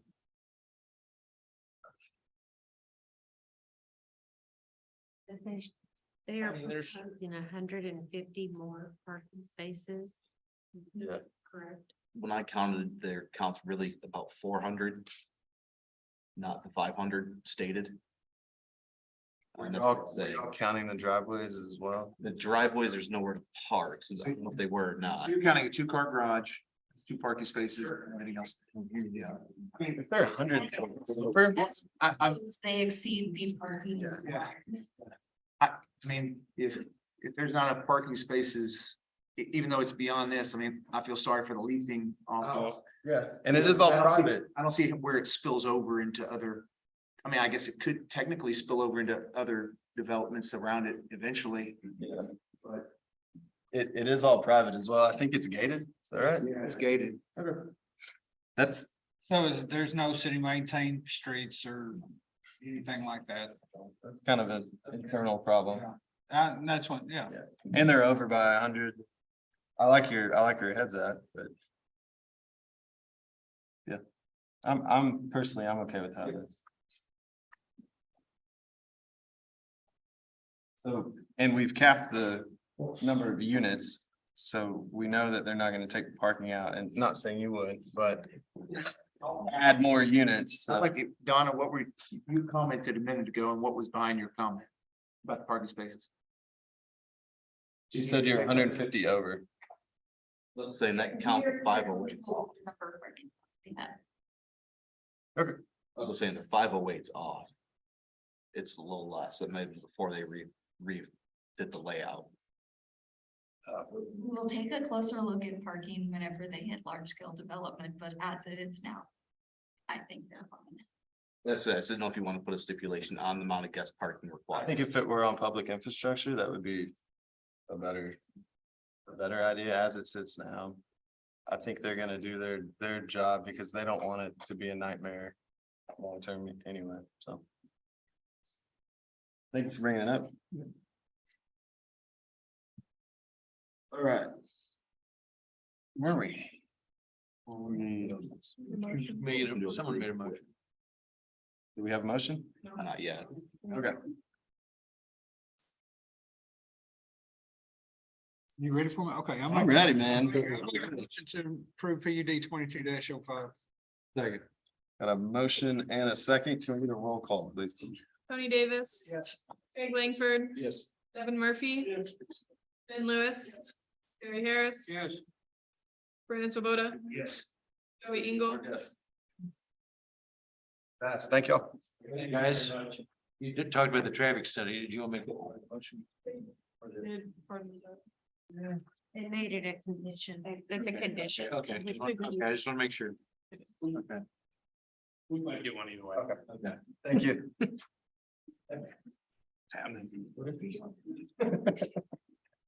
All right, moving on. Item G, public hearing rezone 2229 Weeks rezone from A1 to R3D at 12660 Bush Road, 5.01 acres. Mr.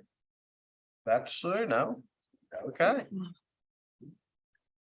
Chad Koletka from CEI Engineering on behalf of the owner. All right. So the intent is to rezone the current 5 acres from agricultural to R3D, which would be the duplex zoning. The intent is to sell the property to a developer who would then present a plan that fits that proposed rezoning.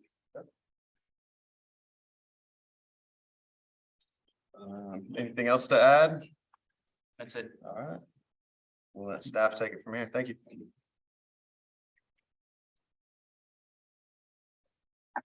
All right, so this parcel is one of 3 larger agricultural lots that's within a pocket of 3 existing subdivisions, Silverleaf, Westridge, and Cameron. The property to the east was rezoned R3 single family in December of last year, in conjunction with a PUD that allows up to 7 units per acre. That is the same density that we listed here. It is a higher density than the surroundings except for that PUD, so it's on the border of being considered compatible. The adopted land use plan is land as a which is described as consisting primarily of detached residential homes with areas of attached single family. These areas have an overall density of approximately 3 to 7 units per acre. The lots density may vary. So this zoning is consistent with that land use. It is on the high end of that. Bush Road is designated a major collector on the master street plan. Adjacent street improvements will be determined with the subdivision plat. It is also part of the proposed McKissick Trail Loop. There is direct access to water and sewer mains. It is consistent with the comprehensive plans goals to have infill to develop next to existing subdivisions and to increase density to address affordability. Of note, we have received 15 emails today from the public, generally all opposed. There were comments relating to traffic, and whether Bush Road would be able to support this. There were concerns about density, about crime, about whether this would potentially decrease property values. There were some concerns about privacy. Those are all included in your Dropbox because we received them throughout the day. They were simply added to the packet because they were. The majority of them. Majority of them were. Good job, Kayla.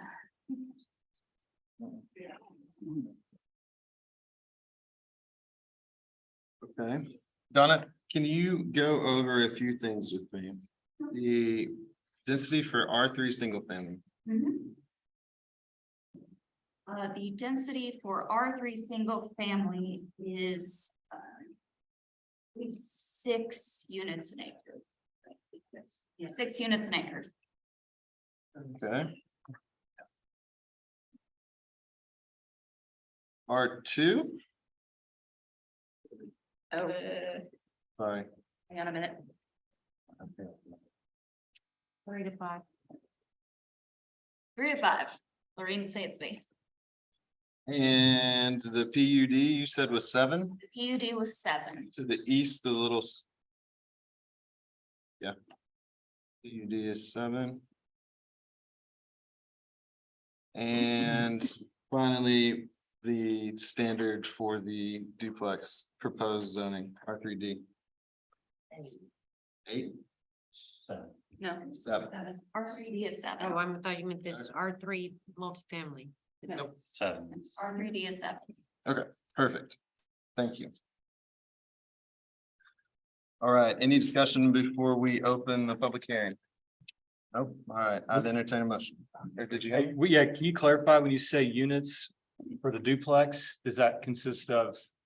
A One- duplex is 2 units in one structure. So they can have 3.5 structures per acre? Yes. So if there were 2 acres, they could have 14 units. So 7 structures. Perfect.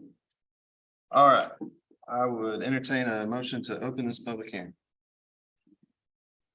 I will make a motion to open the public hearing for rezone 22-29. Second. Got a motion and a second. Okay. If there is anyone from the public here that wishes to speak about this, please do so at this time. Hi, my name is Matt. I live at 1640 Abbey Lane. It's my street there. Surprised you don't see my kids outside. Huh? Last name, please. Tremere. I'll take the full 3 minutes, but to get started, I want to talk about 3 different things. I want to talk about the infrastructure. I'd like to talk about safety. And I'd also like to talk about the home value, a lot of which would be captured already in the notes, but I want to bring the commentary to life. So on infrastructure specifically, Bush Road right now has no sidewalk. Where we are relative to Grimsley, there is no sidewalk that connects our development. Which means then kids are expected to get to school without a bus. They can't walk. If you've ever seen those roads at any hour of the day, there's that much space. Kids are walking on the street with their hoodies on. I wouldn't put my kid on that road. They get bused here. You get bused here? It's outside the parental, so they all get buses. The issue with that, there's a driver bus shortage. Our bus in the mornings and in the afternoons are arriving an hour and a half up to 3 hours late. That puts concern for parents for the safety of our kids because we don't know where we're at other than, hey, the bus is running late. In addition, walking, cycling, running, other than these access roads that run parallel to these farmlands, there's really nowhere for us to go. I think we all are understanding of this, specifically to this property, though. They will be required to improve their frontage. I'd also like to point out that on average, right now, there are 2 developments happening west of Tamaron. It was referenced that there were 3. Right now, whichever the third is, there's Westridge and there's Tamaron. There is not a third. We're currently at capacity in our roads without the pending 2 developments that are happening west of us. Is The moment do you those, have anything specific to this one? To all the, of that is relevant because the all of that duplex? traffic flows through Bush. So the moment you add another housing unit or a set of units, you are going to balloon your traffic on a road infrastructure that can't support it. Lastly, and you can count my time if you want. Tammy King, she got a new pool. She said people don't want to see her husband in a Speedo. So I point that out, just for. And then, home value. Abbey Lane or Abbey, Tamaron, Westridge, it's 4 homes per acre. As you can imagine, in a duplex rental home structure, that will negatively impact the home value of our specific neighborhoods, which are surrounding that specifically. Any rebuttals, comments, things I should clarify? no, sir, I would have you probably after, maybe tomorrow, reach out to Alan. I know Alan's been looking at some infrastructure, correct? Weren't there some sidewalks that you were talking about last time? The sidewalks aren't around here. Okay, but it's still in the vicinity. It's obviously something that we're aware of. We don't make the rules for the schools. But we do. Even if you look at the We are aware of four-way stop, it's not even a four-way stop. Bush and Vaughn, it's not a perfect. They don't match, they're split off. So at any given time in the morning or afternoon, you could have up to a half-mile backage leading to Grimsley or leading to 102 headed north. So just adding more, and that's without 2 extra developments that are already under plan and in development west of Tamarack. Thank you. The developments to the west are adding sidewalks and widening their sections of Bush Road. Now, obviously, they are to the west of this property and not to the east, but those to the west are adding sidewalks. In fact, they're actually adding a 10-foot bike path on the north side of Bush Road. And I believe the development on the south side is also, but they're also both widening Bush Road. Now, I can't speak to widening the entire thing because obviously they're not, but improvements are coming in, like you stated. This particular development will also have to add, widen the road and add sidewalk. And the same thing with the development that has already been approved to the east.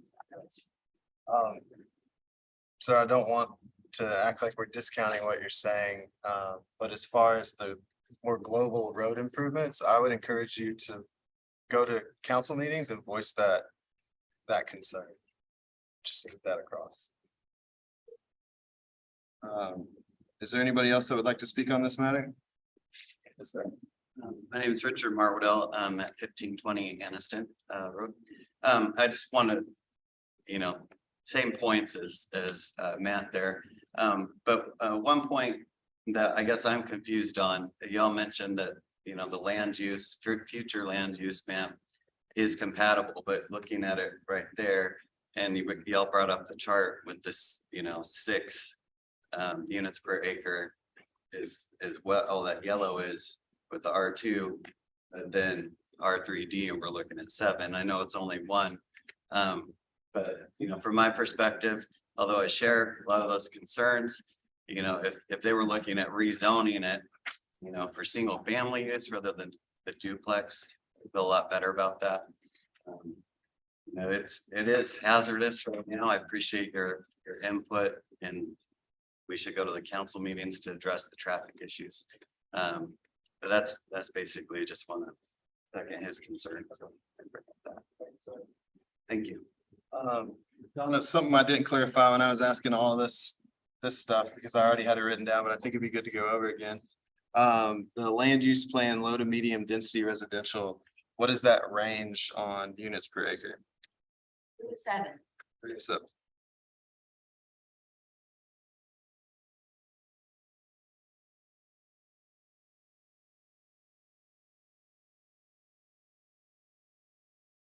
Hey, Donna, in the back, when y'all read the background, in the background information, it says adopted land use plan is designated as low medium density, consisting primarily of detached residential homes, areas of attached single family residential. Yeah. So it is consistent with what is currently there, correct? The current land use. Okay. Attached single family, right? Yes. Is there anybody else in the audience that would like to speak?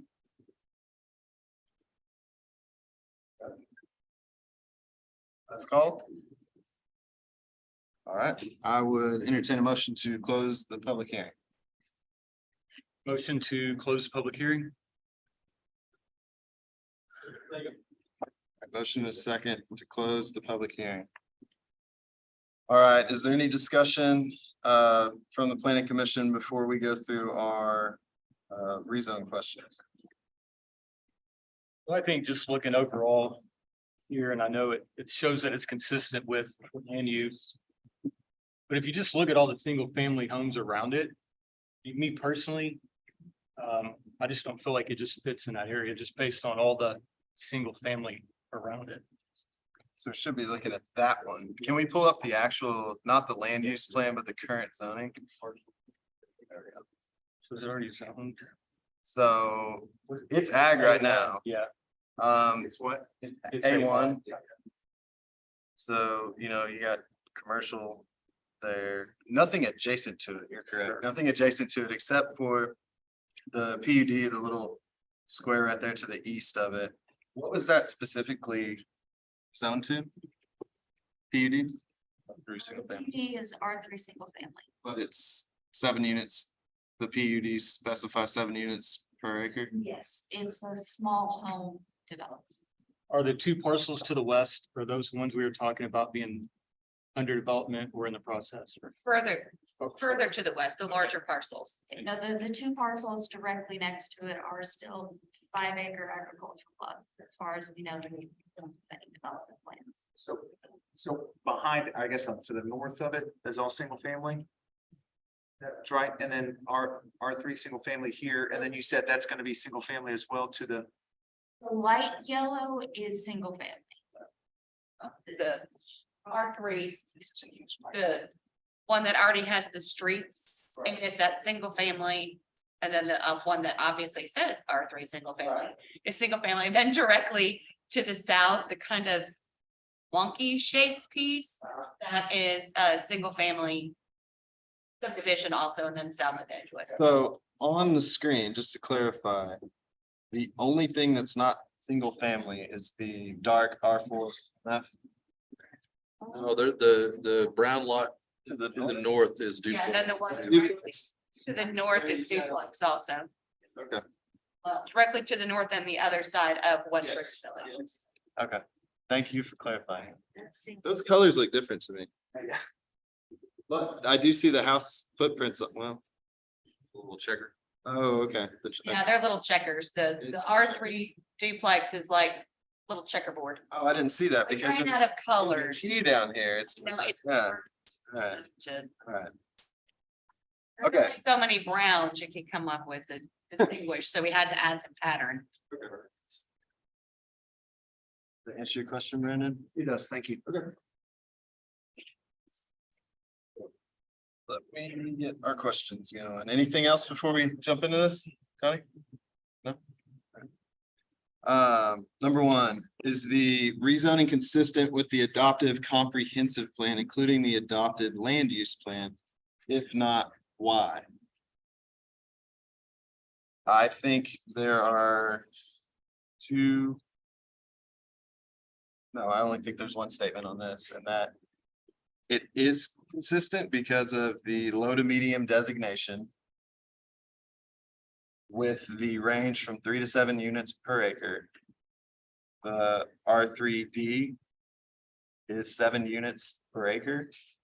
I would consider that on the high side, obviously, of low to medium, but to me, that is consistent. And that is strictly talking about the land use plan compared to the proposed rezone. Does anybody else have anything on that one? Can't disagree.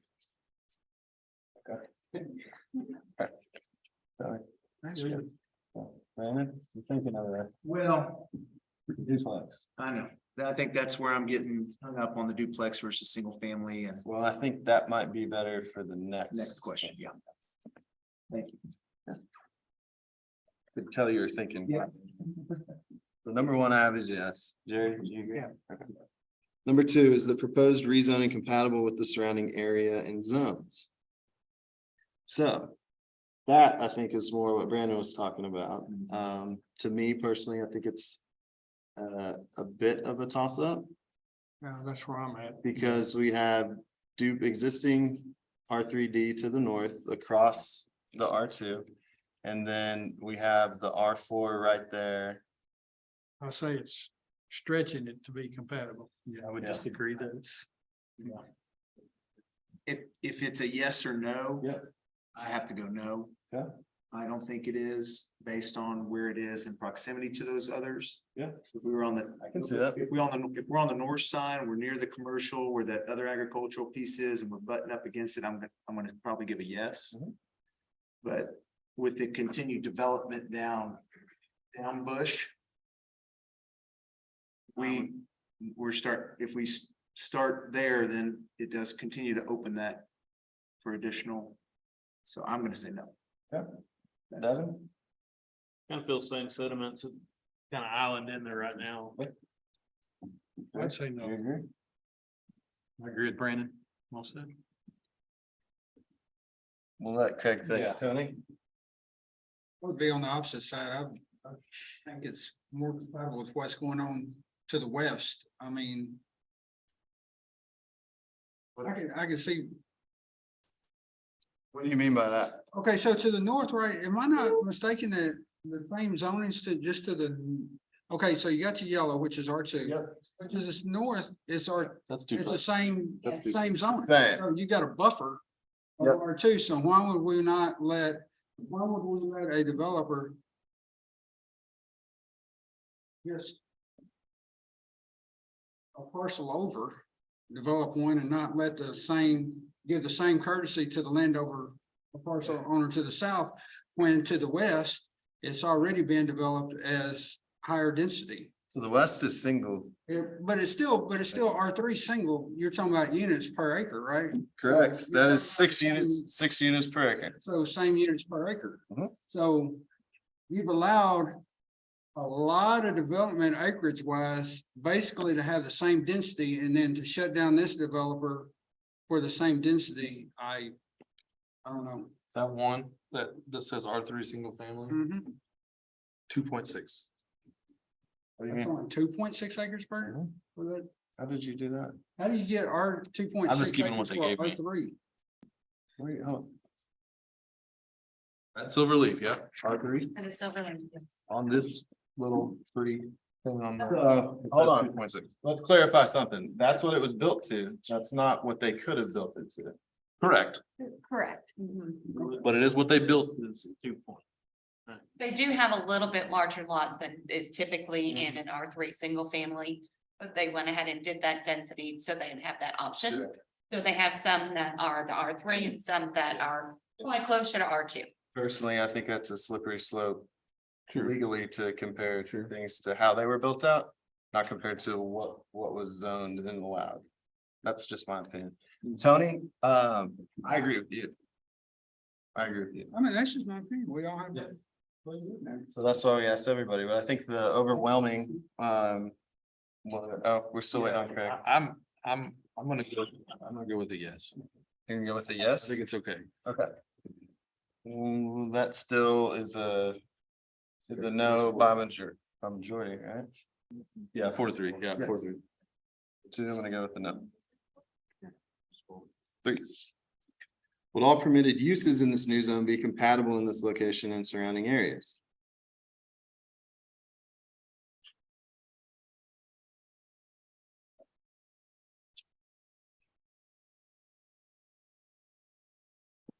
Thoughts? Well, I think like some other zonings, I mean, the uses for R3D are pretty limited. Yes. Get the duplex. Yep. So I think the answer for 2 follows on 3. Yes, for Yeah.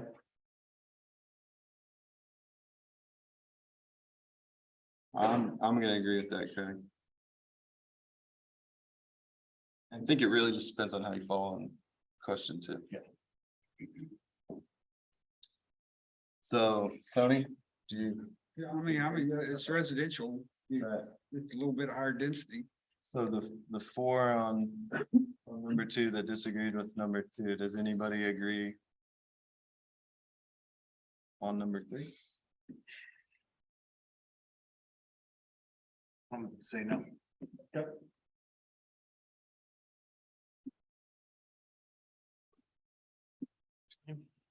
Jerry? Still same? That's me, no. Same.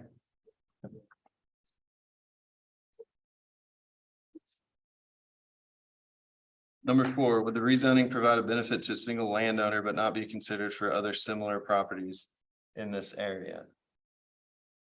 I don't see why that would be the case, but if anybody disagrees, I'm happy to hear it. No? Okay.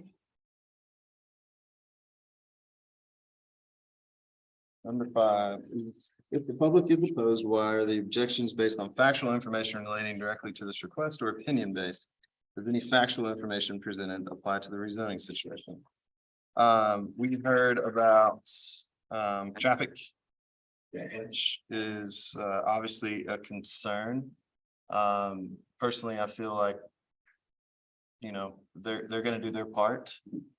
You know, I don't think this directly is going to break that and just make it completely unusable. However, they are gonna do their offsite improvements in their sidewalk.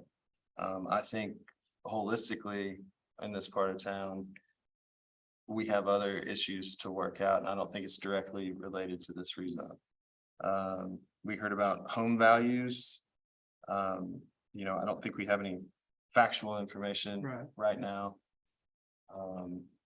Is there anything else I'm forgetting?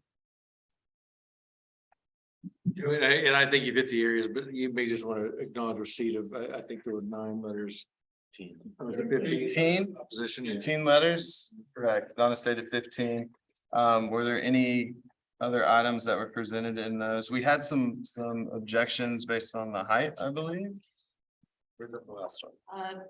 To generally summarize, there were concerns about privacy due to height, Thank you. crime, rental, traffic,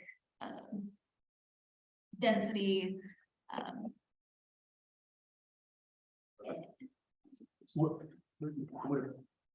Was the single family versus duplex? I can't remember. I've got to be honest with you, I didn't read all the letters through, so I Can't remember. Do you guys have them? Read them. Yeah. They're not on them.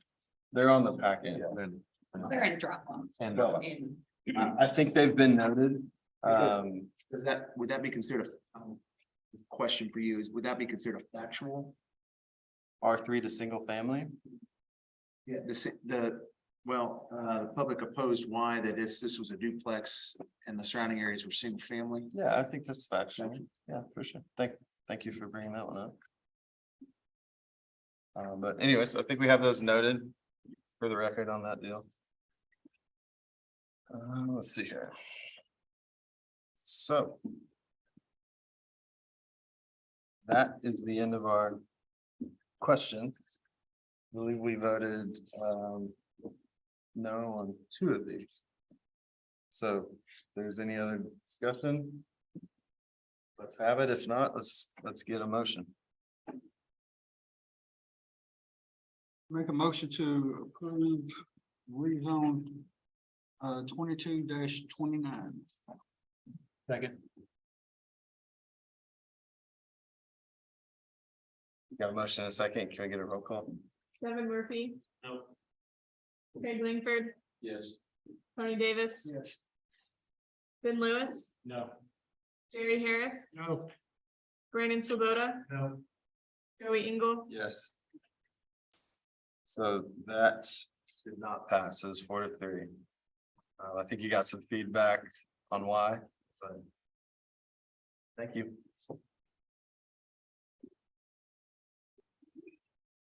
All right.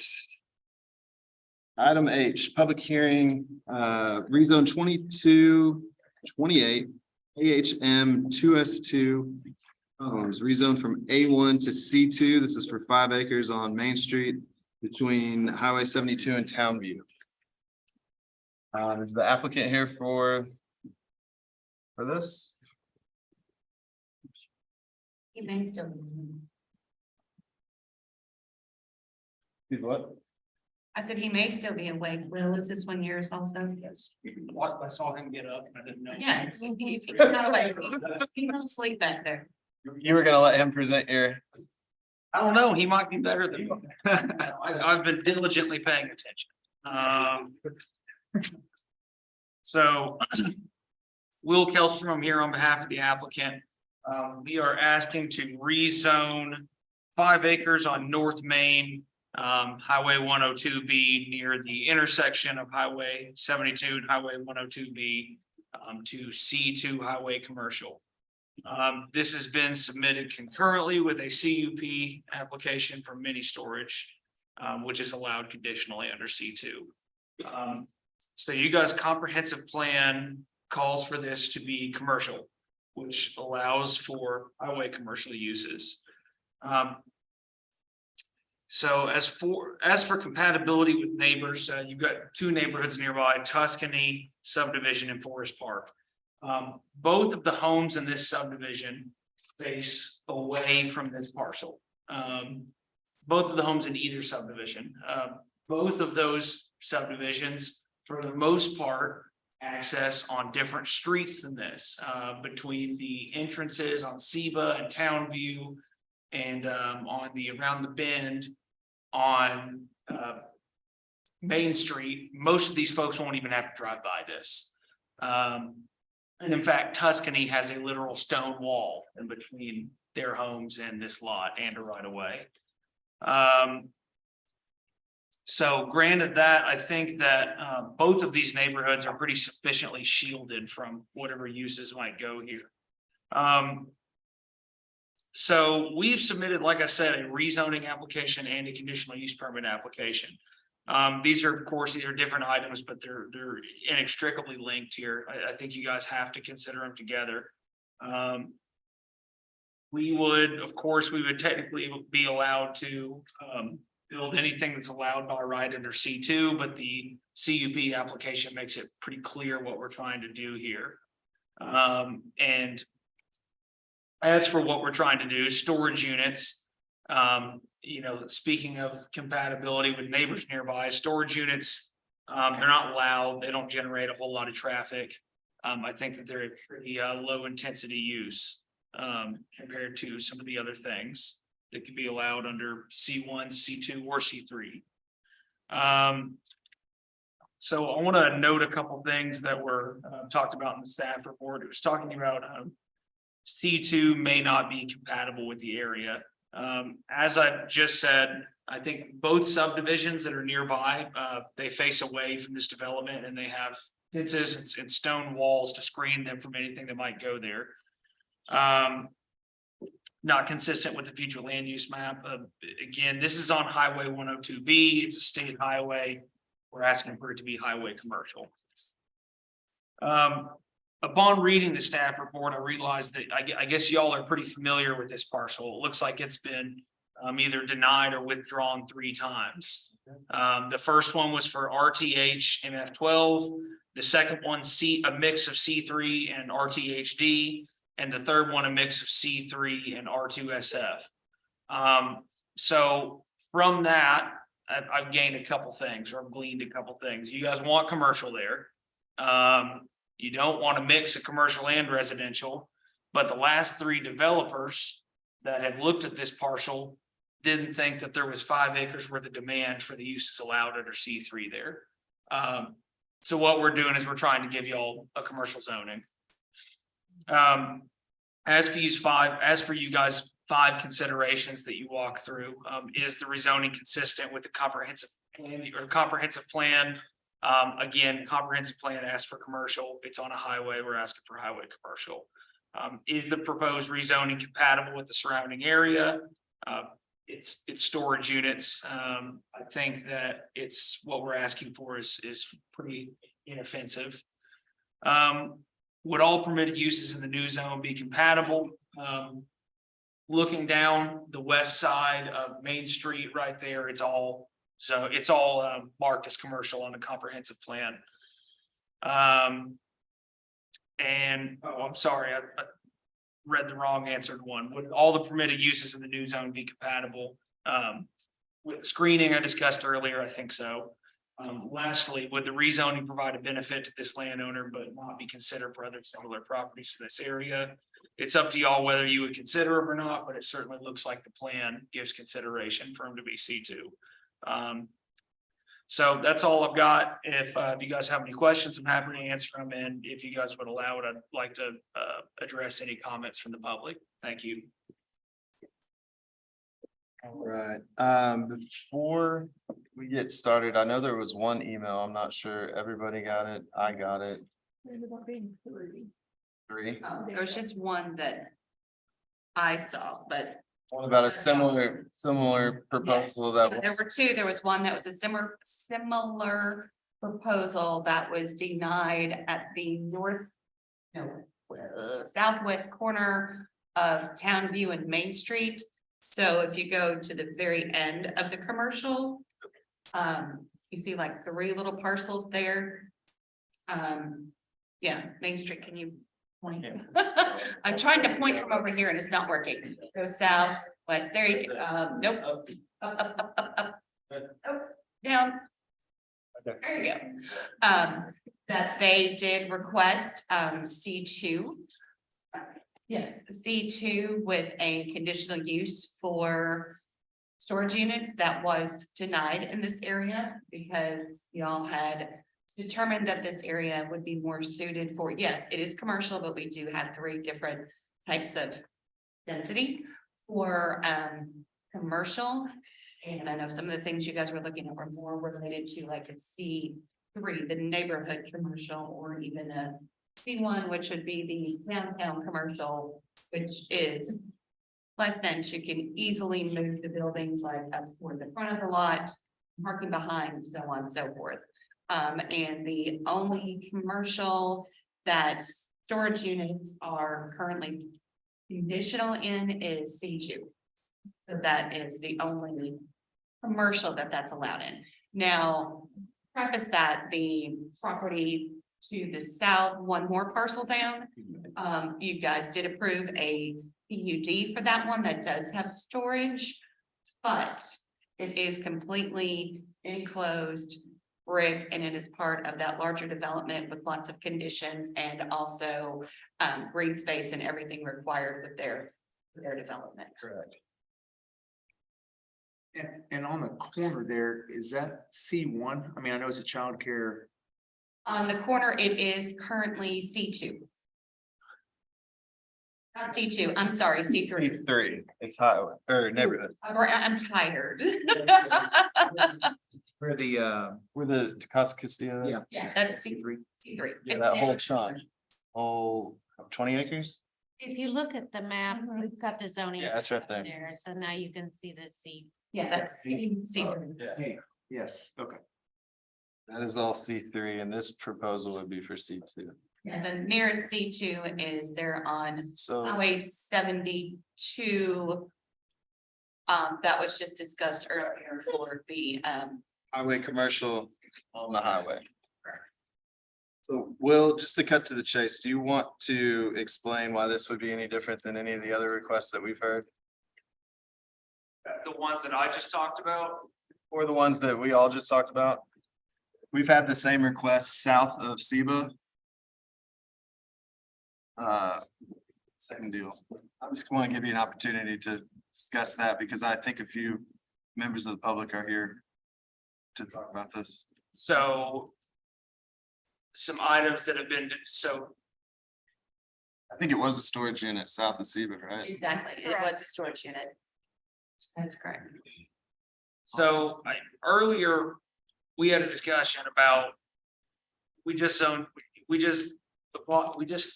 Y'all just approved a conditional use permit. Just about right around the corner down there in that commercial block. Difference it? Are you talking about the one we just did earlier? Difference is that one is on the highway. 72. Yes, 102B technically is a state highway, It's not developed that way. but it is our downtown and also not a major arterial to go from one community to the next. It's more of acts more of a collector, so to say, even though it is a minor arterial on the master street plan, it's still more of a local business usage and not the typical highway usage like 102 or Highway 72 that connects to other communities and across the county. It is a 2-lane, I believe, 35 miles per hour. So. Not 55. So I'll answer that.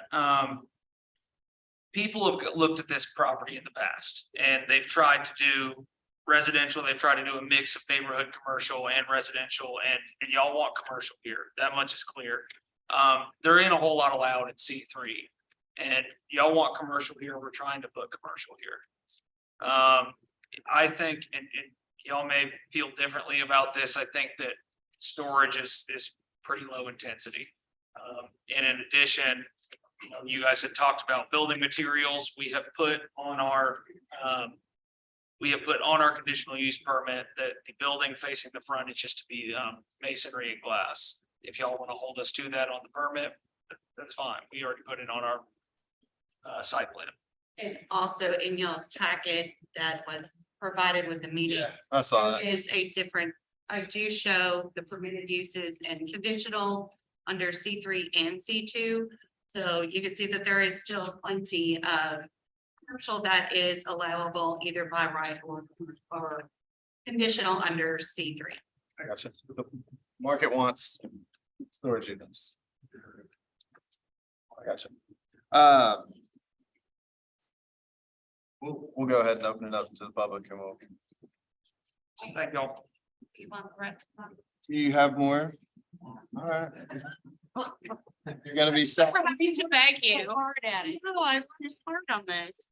Yeah. I mean, most of it was covered. I mean, don't get me wrong. I lost my page. Kind of wondering what else you have to add. Little do you know. No, I'm just kidding. Planning Commission, like we talked about the PUD down below that one. That is why we did state under the background. I know Will mentioned that it may not be compatible. Just because of all of the possible uses that could be in the highway commercial aren't necessarily suited for. Just to name a few highlights I took out of there. Heavy contractors, heavy equipment, large equipment repair, hospital and pawn shop. That's by right. That's by right. Yeah. Exactly. There are still some things that are a little bit more intensive in the neighborhood, but not nearly like that. And yes, the comprehensive plan, again, I'm tired. The comprehensive plan, yes, does by all means show this as commercial. But it wasn't in the comprehensive plan, it was just a broad brush of commercial, not the intensities of the commercial. Everything is any commercial is slated as commercial. Correct. But then, when we look at these things, that's what we can decide. Is it more suited toward a neighborhood type commercial? Now, it does say in the comprehensive plan, Larry, so pardon me, I gotta raise up my glasses to read it on here that this area should include developments that have the ability to serve the entire area. But because they are adjacent to several neighborhoods, meaning the one to the west and the one to the east, we do need to look at the scale of the actual commercial, and the design standards should ensure compatibility with the neighboring residences. So that is something that we need to really look at. And as far as the history of the property, as we did mention, they've had several things that have tried to come in there. Some of them were because they wanted residential, it's some commercial, then all residential. And you guys, of course, have stated that you want this area commercial, but commercial that would fit with the area. And it is Highway 102 is a minor arterial. They have 328 feet of right of way. And of course, the MTP also includes a 10-foot shared trail. There are utilities, at least for water. The nearest sewer would have to come from Fulton Park back there behind it. It's not in a floodplain or a wetland. And then there's also some information on the comprehensive plan. There are a couple things that may be consistent. The not consistent is, trying to go with a local character for that particular area there. And that's basically it. I wasn't gonna read every single thing because we did cover a lot of it, so All right, thank you. that's all I had. Let's open up the public hearing. Motion to open a public hearing?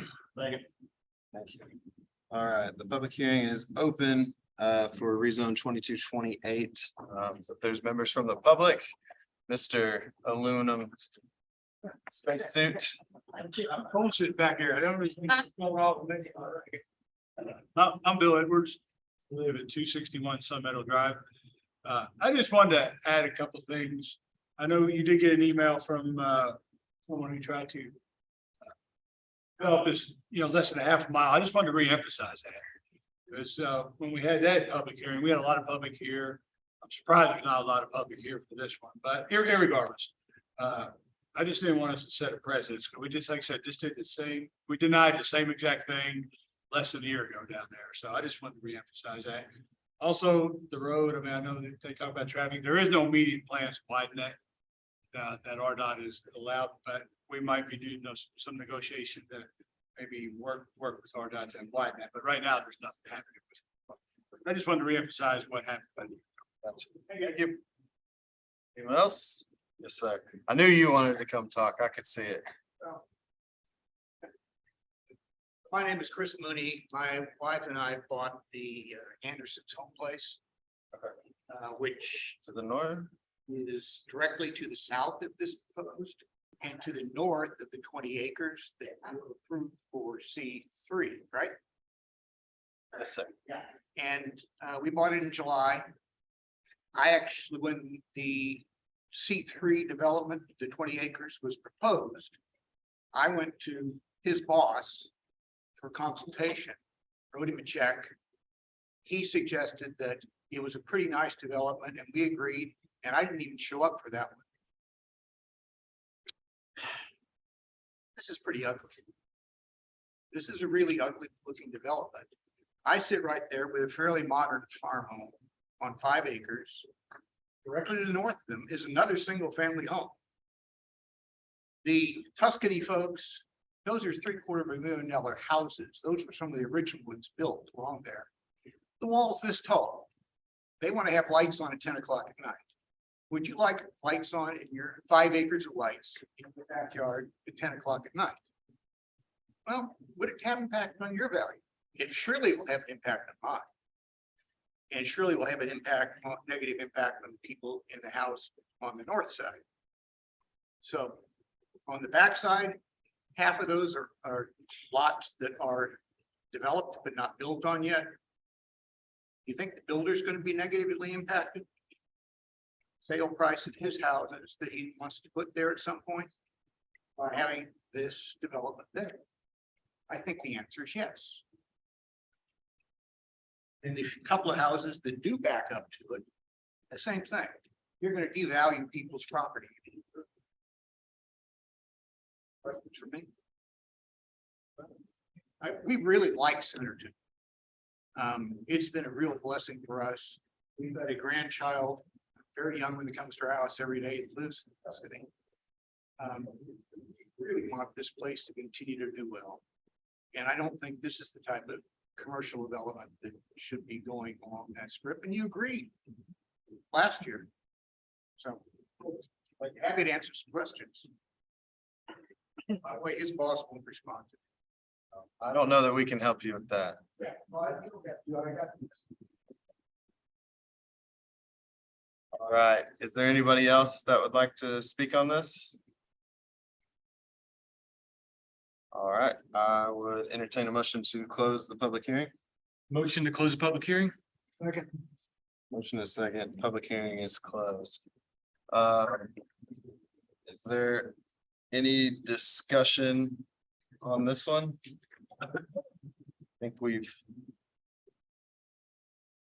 done a good job of discussing it on the front end. Does anybody have anything else to add? Well, you asked to have a rebuttal. I'll give you that. since you guys have a provision in your code that locks us up from rezoning this period, if it gets denied, Doesn't, it's only it has to be substantially different. okay, well, A different zoning classification would be substantially different. Brian, is that correct? Well, yes, substantial difference. So I mean, you're asking for C2. My position would be if it's C1 or C3. That's my interpretation of it. So if you, I don't think you can come back for something that's another C2. So if I've read it correctly, it says substantial justification, but regardless, so that we don't get locked out. I would ask that that y'all table this for 2 weeks while we kind of think about some stuff, and if we can't come up with anything that y'all are gonna like, then maybe we withdraw it. Something. I will tell you that your proposed development, while you did present it, has no bearing on the answers or the decision that we would likely give, because this is straight up just a zoning question. Yes, I understand I that. just want to make sure. Okay. Would y'all be open to a tabling of this? If that's what you request. Yes, I request a table then. Let's Motion to table. all right. Motion in a second. Tony Davis and a who? If Jerry got some of it. That was chair. If this is a public hearing, we don't have to vote on a table, right? No. Okay. So with that, Will's next request was to table item I as well. He requested 2 weeks, but I'd be the next. So is it a table or is it a withdrawal? Table. Okay. So we tabled H, I is associated, so he would like to table that item as well. So we need a motion for that. Until the next planning, I heard you, until the next planning commission meeting, not necessarily 2 weeks. So then is that going to be another public notification and? No, because it's tabled. It hasn't changed. no changes. It's not changed. Are you going to allow Would have to be. anyone to have public comment at this public Might change. Sure. Conditional use. for the conditional? Okay, yes. But I would have to still have a public hearing if we table it, because we do not have one. Correct. That's what we're saying. We have to have. Change it. We have to have that at the next one, but if anybody would like to talk about the additional use, I think it was kind of all together. I guess the reason, I think that's a good question, because then how would the public be notified that this public hearing on I has been postponed until the next? Well, it was set for today. They had noticed the opportunity to come and to make comment today. So anybody that's here that was going to make comment would be aware that it's in recess. So let's do this. Let's officially let's move. Item H was tabled, the rezone 2228. Let's move to item I, which is conditional use 2208, which is the proposed self-storage for item H that was tabled. We're gonna go ahead and open that up, and if anybody's here that would. Do you not need to What? vote on tabling the first, tabling the rezone? They do. Because then you will bring it back. Then you have to make the motion. That's what I said, and somebody said, Back. We didn't roll call it, but we got a motion in a second. First and a second. but- Aye. All in favor of tabling item H? aye. Any opposed? Thank you. Thank you, Lorraine. I appreciate it. Oh, it's roll. That's what I did too. Yeah. All right, we're on item H. I'd like to give anybody here an opportunity to talk about that. So let's go ahead and open the public hearing. Sorry, we were on item H. We're now on item I. Let's go ahead and open that up and let them talk about it since we had the meeting tonight. I'll motion to open public hearing for CU 2208. Second. Motion is second. The public hearing is open. If there's anybody in attendance tonight for the conditional use 2208 that would like to speak, please come forward. Sure thing. We're on, yeah. Yeah. Big, other than my prior comment, So sorry. You state your name and. I'm sorry, I'm Chris Mooney, 1325 North Main Street. Thanks, sir. Looking at their layout here, there could be a pretty severe drainage problem. Could be. I don't see any provisions for runoff. I don't see much in the way of any provisions also for vegetation, et cetera. That would all be required with, this doesn't permit them to construct that. This conditional use just permits I'll the, just leave it as drainage because it doesn't look like there's much. and that would be required with the large scale development. Okay, Other than that, all my other comments. thank you. Anyone else? Okay, Second. motion and a second to close the public hearing. And Will has requested that we table this item as well. In the table, CU conditional use 2208. Second. All in favor? Any opposed? All right. So both of those have been tabled. Lorraine, 12-6. yeah, I was gonna say. Will, you for sure you want to come back 12-6? Not yet. Okay. Well, my concern with that is it would be if public's here, we do need to set a date. I mean, it does need to be set. That way the public has the right to. What are the, Notice. what's the date after that one? That's the only one. in the state, right? I can, 12-6 is fine with me. I can get everything I need to get figured out. Okay. 12-6 it is. Okay, last but not least on the public hearings, item J. Amendments to Title 14 for flex space and mobile vendor uses. Is this Donna again? Yes, it is. So, not really, many changes since, we last looked at it. I did add a note, that, any uses specifically prohibited in the district would not be allowed in flex uses. We also added in a table, that shows kind of the uses that are allowed. We took out several of the uses that we think are either too intensive or simply not compatible with the flex space. Either because it's not in a building or it's not with a flex space use. There's a couple of examples in there of what we think might be what you might see within some of these districts. So we can go through them if you'd like. But generally, the idea is that, for example, in a neighborhood commercial, it's only uses that are conditionally or permitted in a neighborhood commercial. There's no picking and choosing from other districts. If it's not allowed, at least conditionally within a neighborhood commercial district, it's not allowed. This goes back to what we talked about last time. Basically, it is preventing the applicant from submitting a concurrent conditional use application. It's preloading the work. So because with conditional use permits, we get a lot of the same conditions repeating over and over. We're saying that these setting these conditions, and if you meet these conditions, you can do this. That is what these are doing.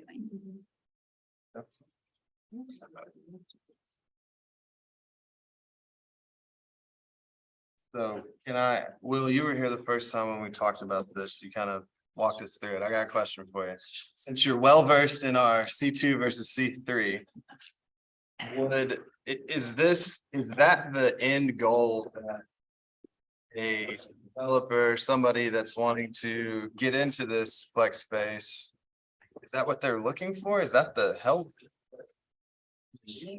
So those defined uses, and I think I said this last time, those defined uses, those work for, I mean, those work for what generally people want flex space for. Now, as far as, I believe what Donna just said is that if you are going to use something as flex space in C3, you can't use it for anything that is specifically prohibited in C3. So, I mean, as long as I think, is there a provision in there that says or otherwise approved by the planning? Jay? Yeah. So I think it's hard from a code perspective to quantify that, right? So I think that's why we left J there as, you know, if you have a C3 and we want to go and there was one, you know, small, low impact use in a C2 that you wanted to bring in, maybe it would be applicable and we could look at that, but face value is combining the conditional use with that permit. I'm not sure I quite understand. Okay. So how is it combining the conditional use? That's a Donna. So what this is trying to do is allow, if these requirements are met, you do not need to do a conditional use. Because you are essentially, this is the conditional use. Can you scroll down to some of those use requirements? Maybe I can comment better on that. Like, whoops. I'm just here for fun now, so you guys have to tell me if I'm not doing that well. What you were talking about? Right, so, I don't think that's what he was looking for. well, I'm kind of just skimming things. I mean, I think that if y'all think that these use requirements, if followed, would make it compatible in all the zones that it's allowed in, then I think it's fine. Now, I think one of the drawbacks might be that if someone wants to do flex space in an industrial zone, you don't really need street trees or you know, landscape screening and stuff like that. So that's, you know, you might be posing some requirements there that are not, you know, necessarily necessary. But I was more asking from a market standpoint, when somebody comes in, says, hey, I want to do a flex space. What on a city level would they be looking for that would facilitate that? a flex space use, so that's, y'all are doing good by getting one. But does just essentially all I see this doing is putting the conditional use with the large scale or whatever that they have going on. And so is that really the outcome that they're looking for? So it's, correct me if I'm wrong, but I don't think it's, is it really a conditional use, or is it just that if this is allowed in C3 and then you bring it through as a large scale development, you're gonna automatically have to do these things in order as a condition to your large scale? It is, what it does is it makes these requirements as to do a flex space. So when you go to build the building is what you're talking about, so. Because a flex space development would require a large scale development application, so these would be requirements as part of that. So sometimes, I mean, sometimes they can just be, I mean, so. Yeah, I mean, I know that Low Loft, which I brought up last time, they're renting out a 9,000 square foot building in downtown Rogers for, you know, kind of co-working, maybe drop shipping or something. And I think we brought that up too. Do we have provisions for an infill situation on an existing building? Because I could see that being a thing as well. It kind of needs to be flexible, sorry. We do, there is a process in there, that's built in to allow waivers and things like that, and if it's a building that's already existing and everything is already there, then that probably falls under maybe a small scale development application or minimal site impact or something like that, if there's not actual site improvements that have to be made. And again, I'm giving this advice knowing that my client's building a big one, and so that doesn't really apply to him. I mean, this is the way y'all have written it. It's probably gonna be fine for him regardless, so. Rogers just recently did a kind of urban warehouse type of zoning code. I don't know if y'all have looked at that. It's just done pretty recently. It was called an urban warehouse.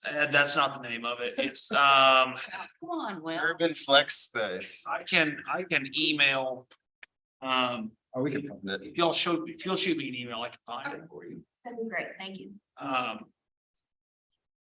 I just wanted to get some feedback from a market perspective and see really what.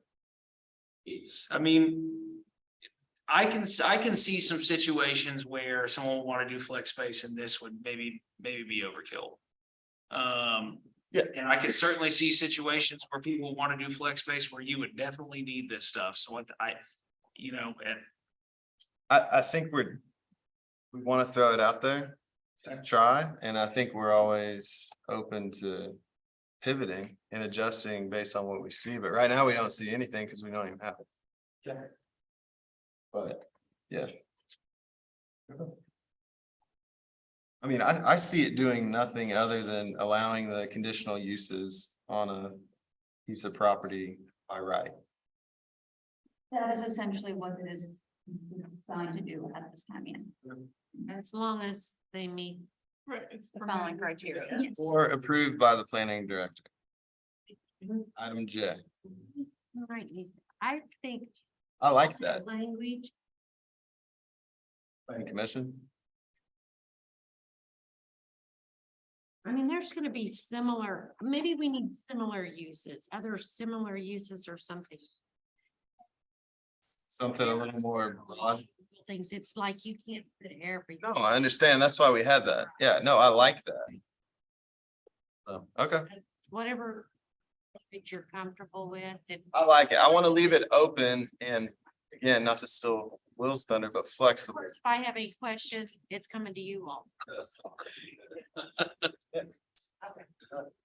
want to clarify, is it the approved use of flex space, everything's already approved or conditionally in the district and all of those Minor items ones? listed, or are those completely separate? Not everything, so there are items that are allowed under the districts that are high impact to surrounding properties that would not be allowed under flex space because they have substantial impact. And I kind of talked with Donna and she was on this. I don't know if y'all have it. Should be. The ones that would be allowed as flex space. I would really like to take the schedule of uses and designate it F or something. Is it Yeah. flex It could be. compatible? It would be, yeah. Is it? Yeah. That's a good word. Flex compatible. Flex compatible. Flex capacitor. Flex capacitor. There are several things like, That would be helpful to everyone. when Donna and I went through the use, Well, like, some of them didn't make sense, like you're not gonna have a zoo right. in a flex space. Or an airport. Or an Mining. airport, or, those are. Why don't we, before we do all of that work? I'm good at this, how it is. Why don't we try this and just see what it brings? And if it's a big deal and we get a lot of them, then yeah, we can make it. I think easier on the front end for people to identify, but I think this is plenty clear for right now. I think it gives us an option. And we gotta get people like this guy who's gonna tear it apart and then we'll see what we have. Exactly. Approved by planning director. guess if someone hires me that doesn't like it, I'll let y'all know. I figured you'd be freelancing after tonight. Freelance. No, freelancing to pick apart our code. Oh, no, I just figured I'd stick around and see what happened, and then I got called up, so. That's what you get for staying. I guess it's already.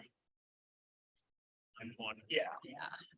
I don't drag it out anymore. Nope. It's a public hearing. Yep, let's open it. Okay. Give it to me. Open the public hearing for the amendments to Title 14 flex space.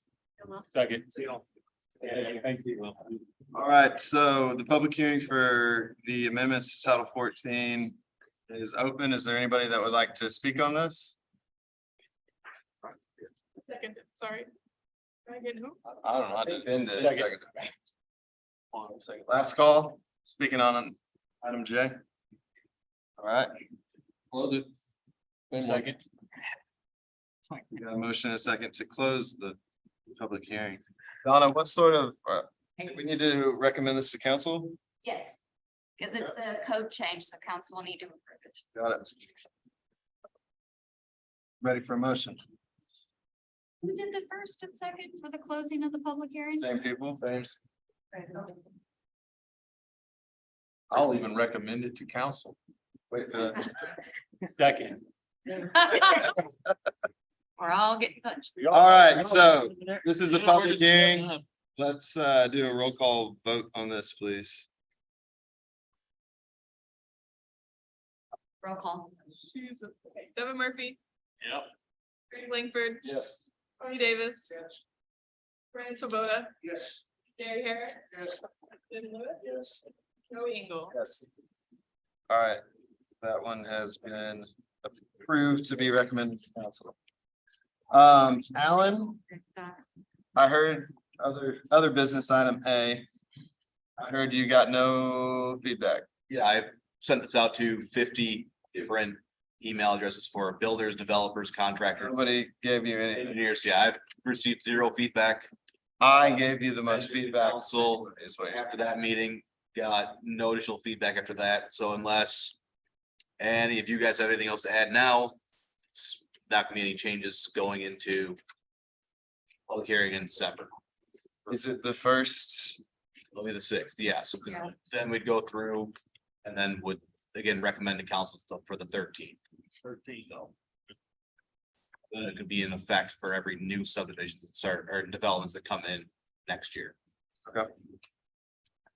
I think we can hear it at that meeting and if there's any opposition or anything. Yeah, we're here. Do we need to agree every change to that, or can we say, here's the proposed changes for Title IX? The final, No, I think we can present what the changes are and it'll ultimately be in the form of an ordinance when it goes to council. so So he needs a line by line. do I need a line by line for every page showing here's what it was, here what it's gonna be? Or just, It's probably better that way if there is any public comments to that will have that. With regards to what you're changing 9.02.02, I mean, and you can just cut and paste that out what it is. And then, or you can just highlight I think typically what we do is just highlight the areas of changes to the code, isn't it? You don't want to add it to the code. Did you just strike through the one and then have your one after that highlighted on what it changed to? I do a markup typically, and then I have the final. That seems to work. and that's what I have is right now is it with the markup and then as a PDF appears what the final would be. Right. Granted, any changes that go that way. I don't know how I need to do it to make sure it goes, how to. Yeah. That'll be Great fine, for all of but this. when we do the ordinance, it'll just be the new. We'll probably just do a Title IX.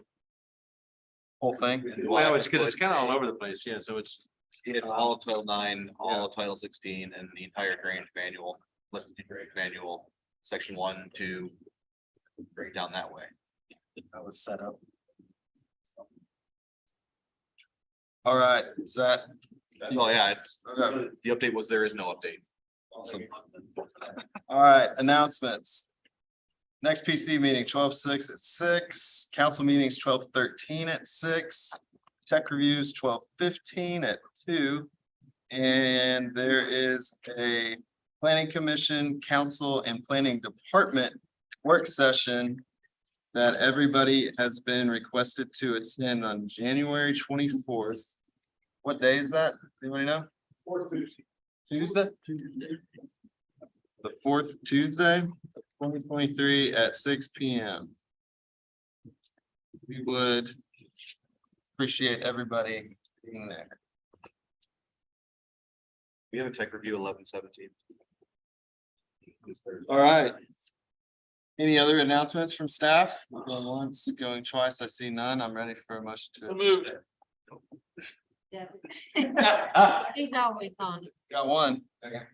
Another one that's. Devin and Craig.